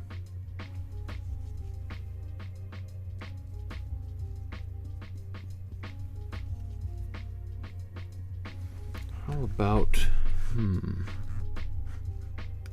we look back at this, am I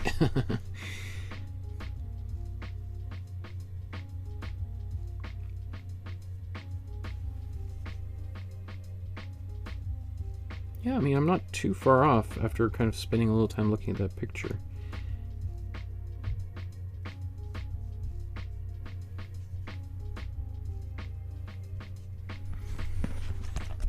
Okay, I'm just going to take a bit more. I'm just kind of running low on that color. So again, this is my kind of darker color that I made earlier on with cool blue, cool yellow, and warm red. And then I'm just mixing it here with some matte medium and a little bit of warm blue.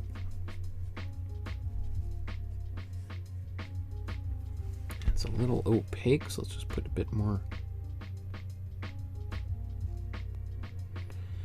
matte medium in here just to help ensure that I preserve some transparency and all of the color that I've painted there previously remains visible.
So, you know, one of the things I could see, you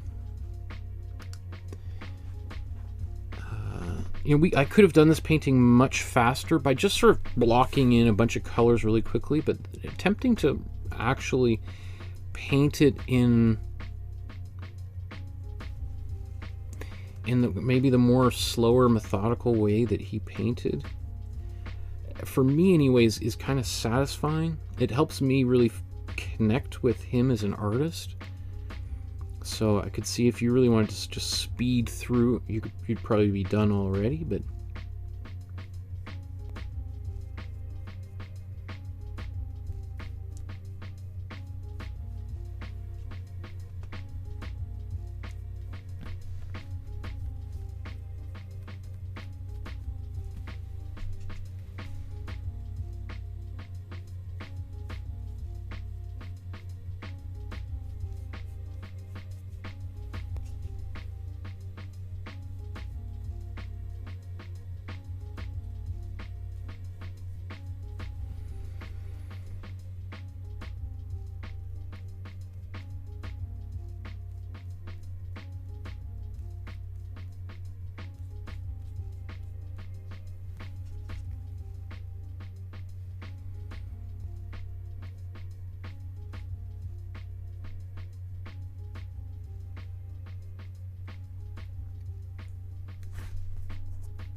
take that right off. All Alright, if you're not happy, you can just take a rag, clean up, wipe your mistakes away. You got to be kind of quick about it, but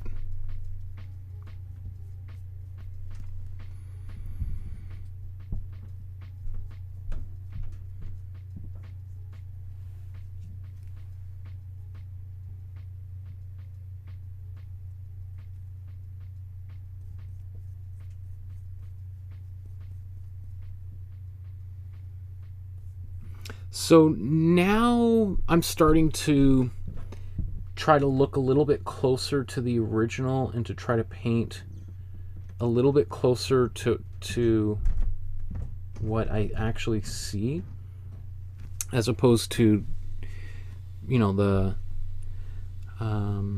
earlier on where I was just sort of placing a lot of color almost randomly.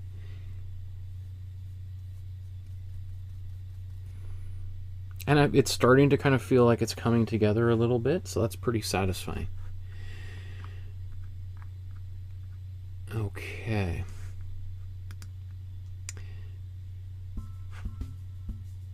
Oops, what's going on here? I think I gotta close a few of these tabs.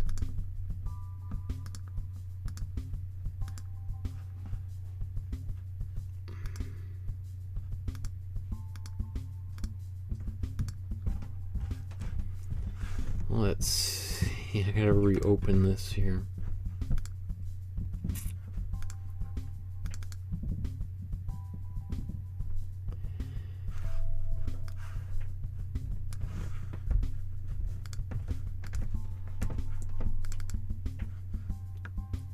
Come on.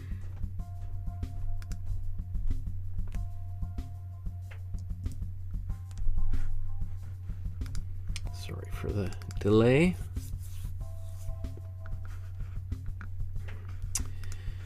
Okay. I see there's tons of comments in the chat there. I saw.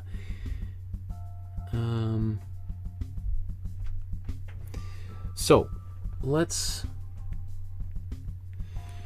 I'm going to move into now just doing the finishing touches before we wrap up. I'm just going to add a little bit more blue. And then I think we're pretty close to being done as it is right now, but I think if we look at them side by side, we just need to, I think, just bring a little bit more darker value into the picture here. I've got quite a lot of, it looks much lighter, whereas it's much darker here. And that's just because I've been doing lots of fairly thin layers of blue. And what's great about that is we've got almost this like stained glass window effect of lots of layers of color on top of one another. And that's really satisfying to look at. But it also takes time to build that kind of stuff up, right?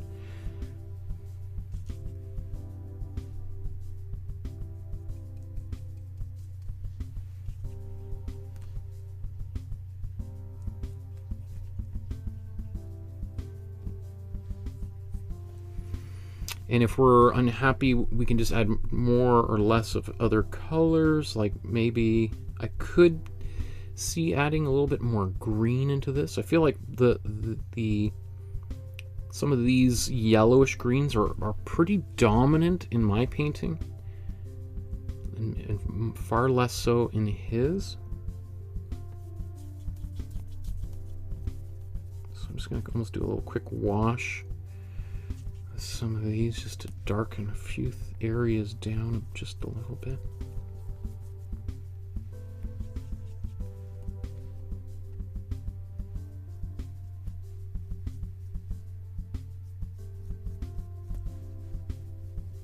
And if your paint is thin enough, if you add like a big area of color over here, you don't obliterate what's there. It's all still going to stay there. It just gets a little bit darker.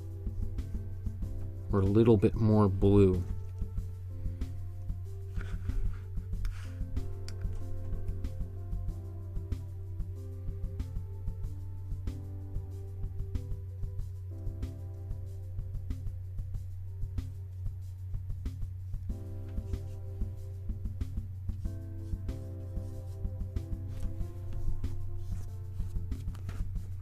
One thing, it's, you know, just being able to do that, like what I just did there. Sorry, let's put that back. That's good.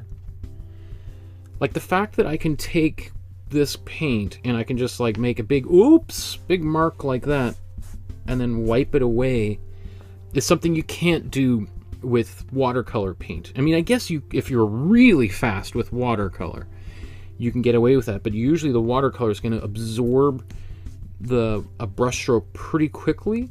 So I almost, what's kind of nice about working in this way is I can basically create the illusion of watercolor, but I have also the possibility of cleaning things away if I'm not happy with them. If I can do that within maybe 10 seconds after applying a paint stroke. The other thing too that I don't have the advantage of with working on watercolor is watercolor is, for the most part, a purely additive process. I'm just adding more and more color, and if you go too far with watercolor, you have something too dark, you have to live with it. That's why I always think watercolor is by far the most difficult of all the painting materials out there, because it's very unforgiving. You make a mistake, you spill some paint on it, that's now part of the painting. You can either throw it away or try to work with it, but you can't really erase it. Whereas with acrylic here, you know, if I was to make some horrendously awful decision at some point, worst comes to worst, I just let it dry, I paint some white on it, I could mix my background colors, put that all back there, boom, you would never know that there was an issue there, unless there was a lot of texture built up, kind of acting as a bit of a ghost of what happened there. But I don't know, I just find watercolor is very scary as a material. I don't want to scare anybody off of using it, but it's just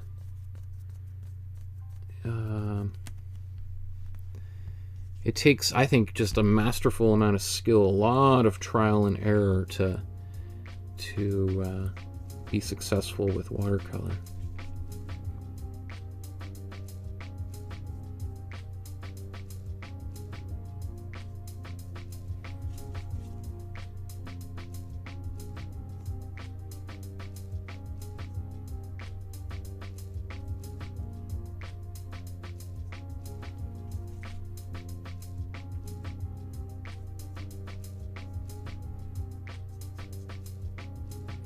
So right now, what I'm trying to do is now try to go for some of my darkest values, the darker areas in this painting, and make sure that those darker areas are really visible.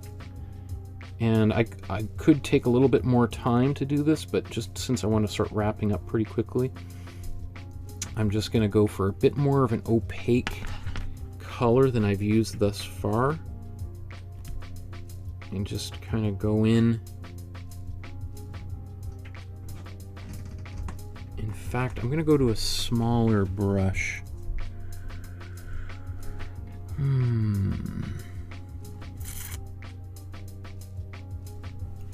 I'm just going to go right to kind of a much smaller brush, so that I can get kind of a little bit more of the line work that we see in here.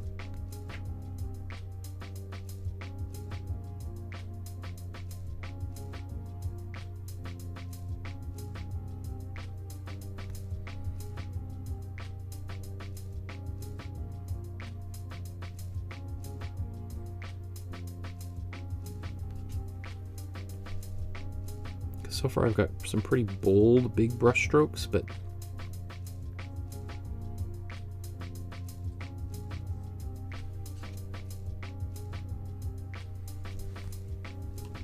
so this is also probably a part of the painting that he would have gone very slowly on. I imagine he would probably build up to this point, and then this part might have taken him the longest. I'm going to try to do it relatively quickly.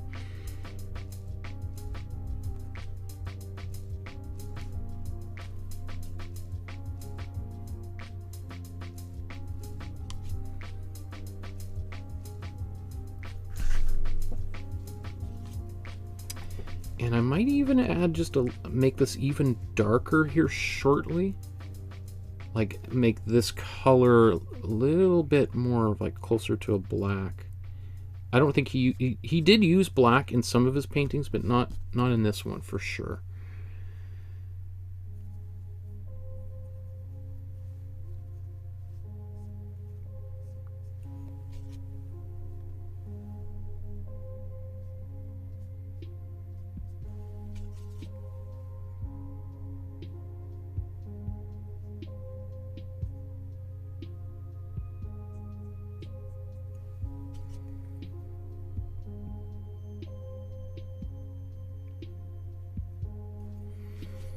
So all of these marks are not necessarily exactly what he's done. I'm looking around thinking, where do I need more articulation? And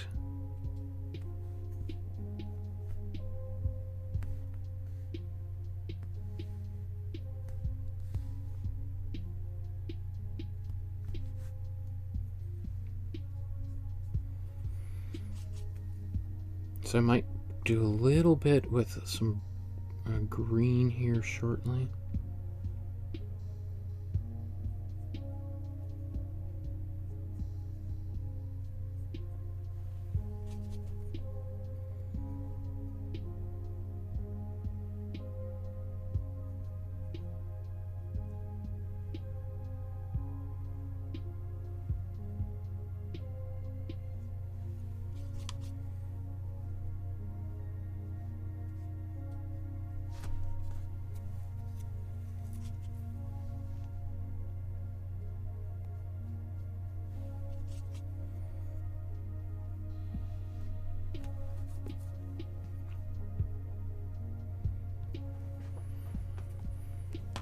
You know what? I feel like I want to get a bit more of a warm brown going on quickly here.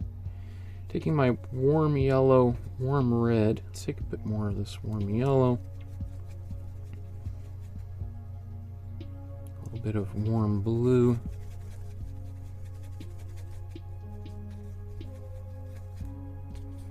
So take this matte medium in here. I don't know. This might be, I might regret this in just a minute here, but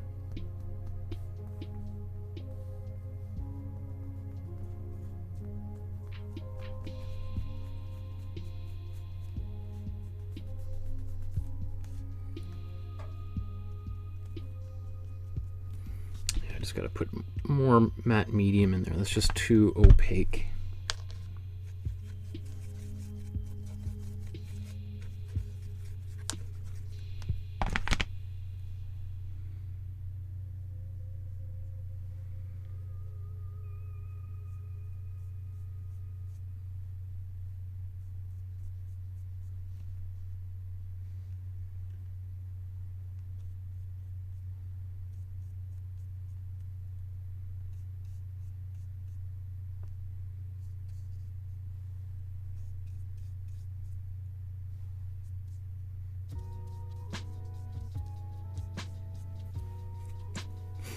I'm not sure. Is that a bad idea?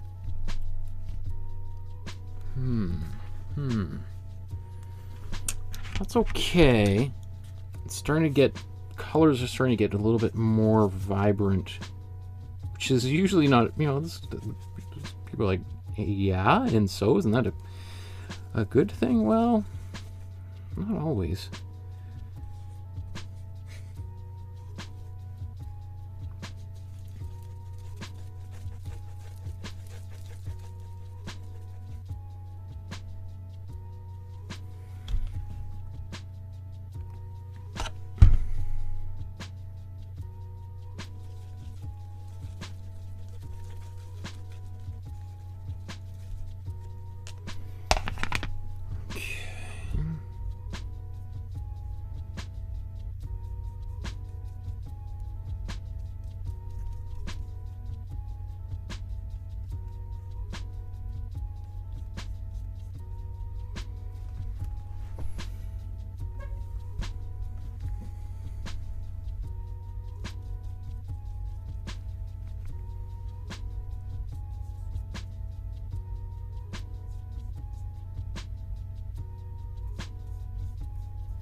On camera, that looks much more candy colored. On mine, it's not quite as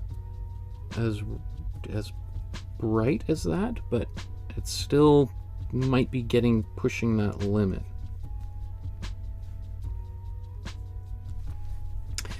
I'm going to take the same small brush and just with my green here do a little bit of line work.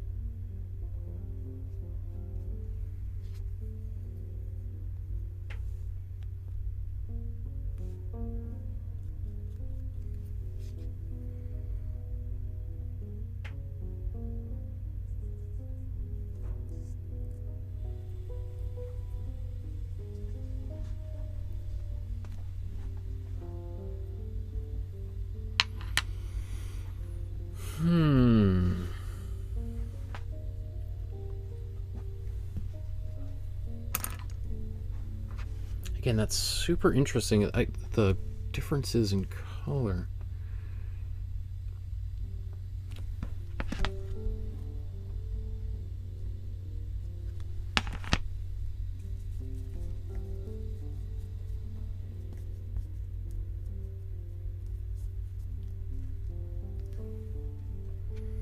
So this is just like a lot of matte medium in this green.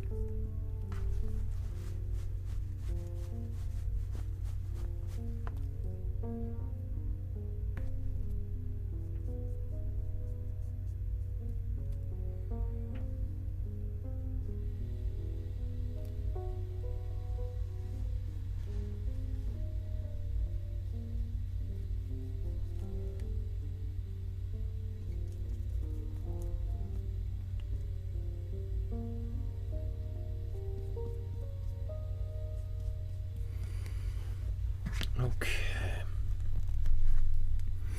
And I think the last little bit that I want to do is I just want to come back with a bit of this cool blue.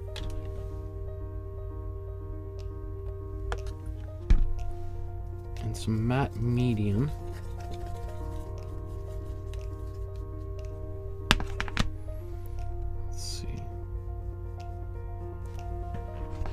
Just a bit more.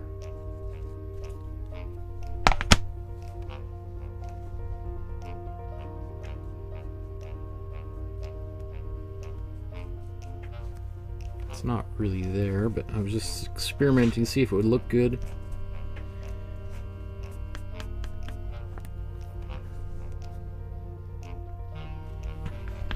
Let's take a bit of warm blue too.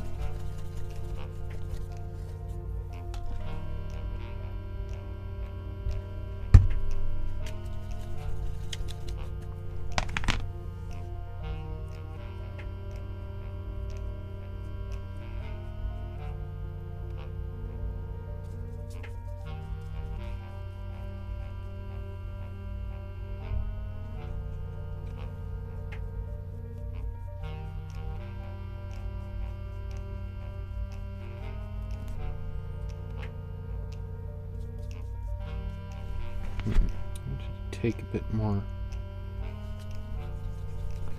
warm blue into this guy.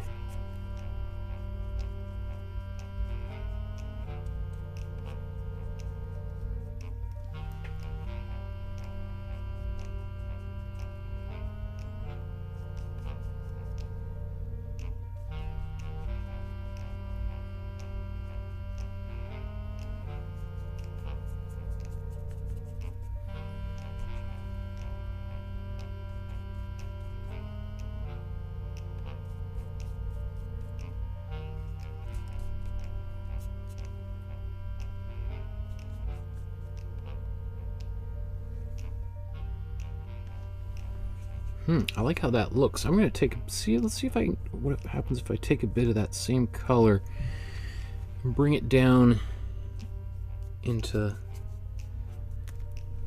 the bottom, or just elsewhere in this painting.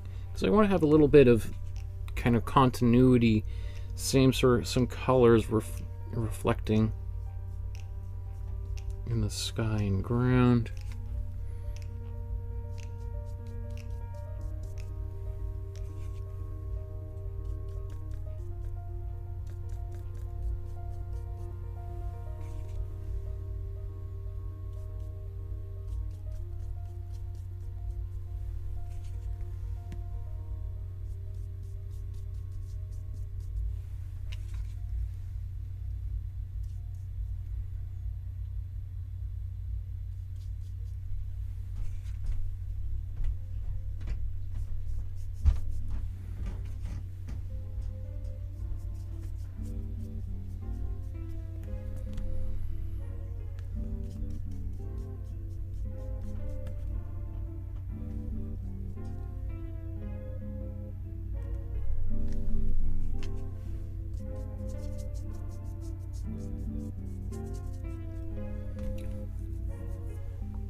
You know, it's one of these things where it sometimes doesn't feel like much is happening.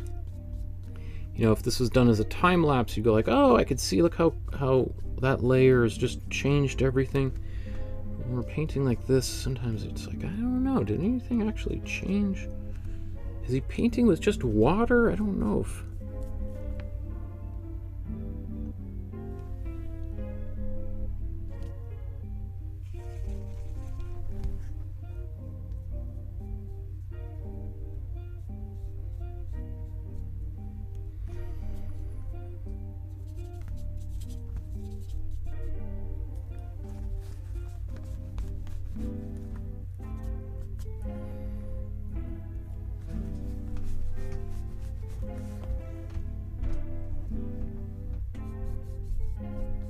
Okay, I think I'm just sort of rearranging furniture at this point, right? And how much is actually happening here is debatable.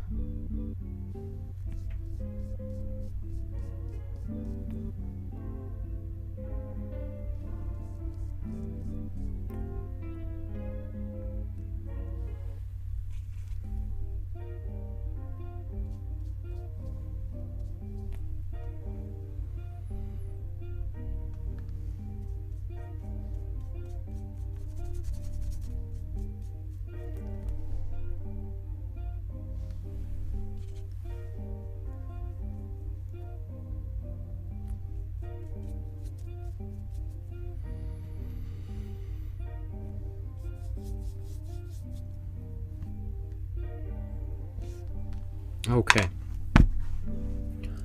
so I think I could just at some point just have to stop, otherwise I'll just be painting on this all day, because it is kind of fun once you get some of those first layers in.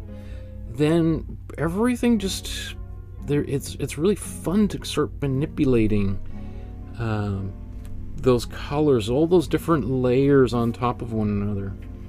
It's a really fun process and technique to really explore, and you could see why Cezanne made a whole career out of doing this kind of stuff. So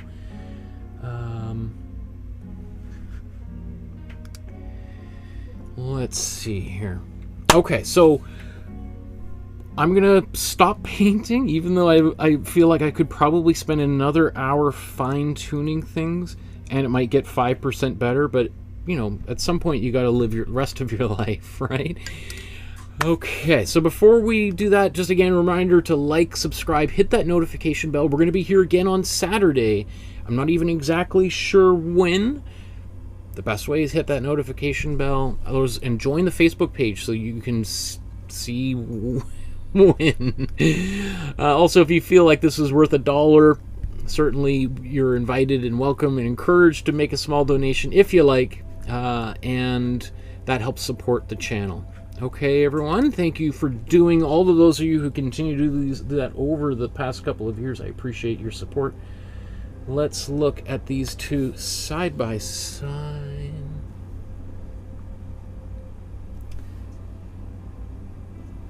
Oops, maybe a little.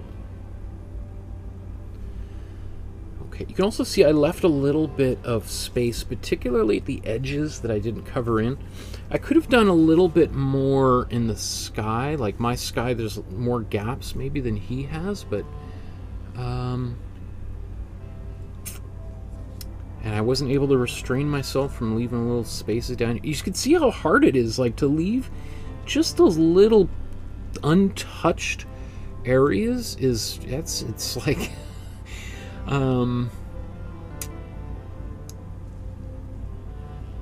pretty good. Like, I feel like I'm pretty happy with what's happening up here. That is working.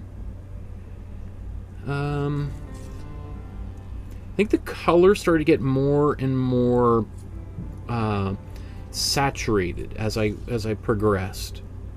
Right, at some point it was much more muted. Like, his color palette is pretty muted here. This feels definitely more like a 21st century version of a Cezanne. I don't think he would have allowed himself to get quite so bright. Like, especially in here, it just feels much brighter than his. But hey, what are you gonna do, right? Okay, so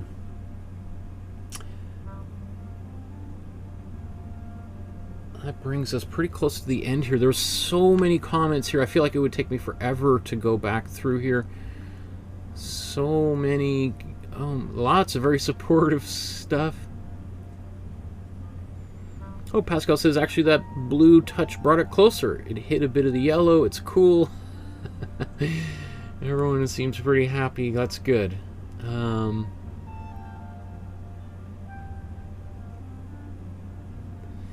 Paula says, Michael, you are wrong. You can use paper or cloth to wipe off watercolor paints.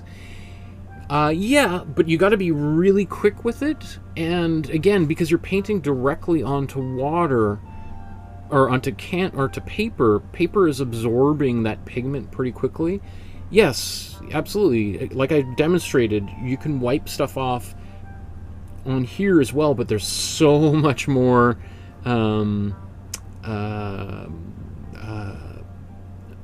you have so much more flexibility with acrylic paint than any other art material. I mean, or at least painting material. More than well, oil paint.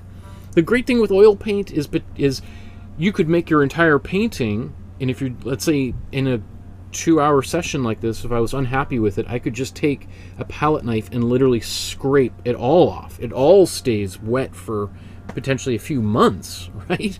So in that sense, you have a lot more flexibility, but because it takes so long, we wouldn't have been able to build up these layers like that without paint mixing, right? When you're painting wet on wet like that, you get more interplay between those layers blending into one another. Whereas what's nice here is we kind of have the best of both worlds. If I want to extend that, my acrylic, keep it open longer, I can put slow dry medium in there, and that will help. But yeah, there's no comparison between the amount of flexibility you have with acrylic paint and with watercolor paint. I know that you do a lot of watercolor, Paula, but there's just yeah. So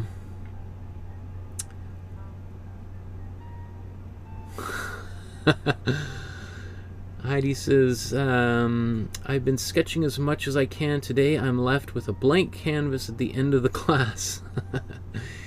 Well, if you've been doing some kind of artwork, drawing while we've been painting, that makes me really happy as well, right? So I remember I had a teacher who said, even if you just go into the studio and you sit down next to a canvas and you read a book, that's doing something. You're at least in the vicinity. You know, one of the books I read, I don't know if it's in that Atomic Habits book, but you know, it talks about if you want to start working out at the gym, is put your shoes on, go to the gym, walk in, and walk right back out. and just do that for a few weeks. And after a few weeks of doing that, without even doing any working out at all, you're going to start be like, well, I'm here. I've driven all the way here.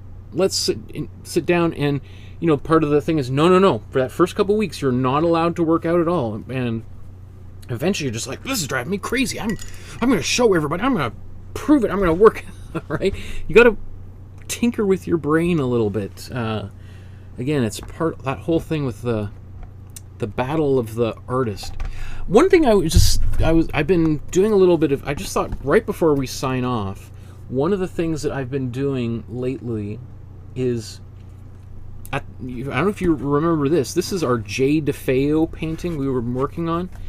And I've just, at the end of sessions lately, just been taking my extra paint that I have on my palette, and I've just been placing it onto the canvas here, because this is sort of like what J. DeFeo was doing, is just to build up all of the texture. So rather than just throwing this in the garbage, and again, you can watch that J. DeFeo episode. Her painting had so much paint built on top of it. I think it weighed a couple of tons by the time they moved it out of her studio. So this is just a great way of recycling the paint and creating another painting along the way. I love this paint. This is The Rose by J. DeFeo. I love that. I mean, we did this back in, I don't know when this would have been, many months ago. But this is in order just to build up more texture on here. That's what I'm doing. So now I've got a clean palette. This will make it a lot easier for me to clean this off after I'm finished. And there we go. Okay, everyone. So enjoy the rest of your evening. We'll see you on Saturday when we celebrate Michelangelo's birthday, even though it's technically on a Sunday. But we'll see you then. Okay, everyone, enjoy the rest of your evening. Talk to you again very, very soon. Good night.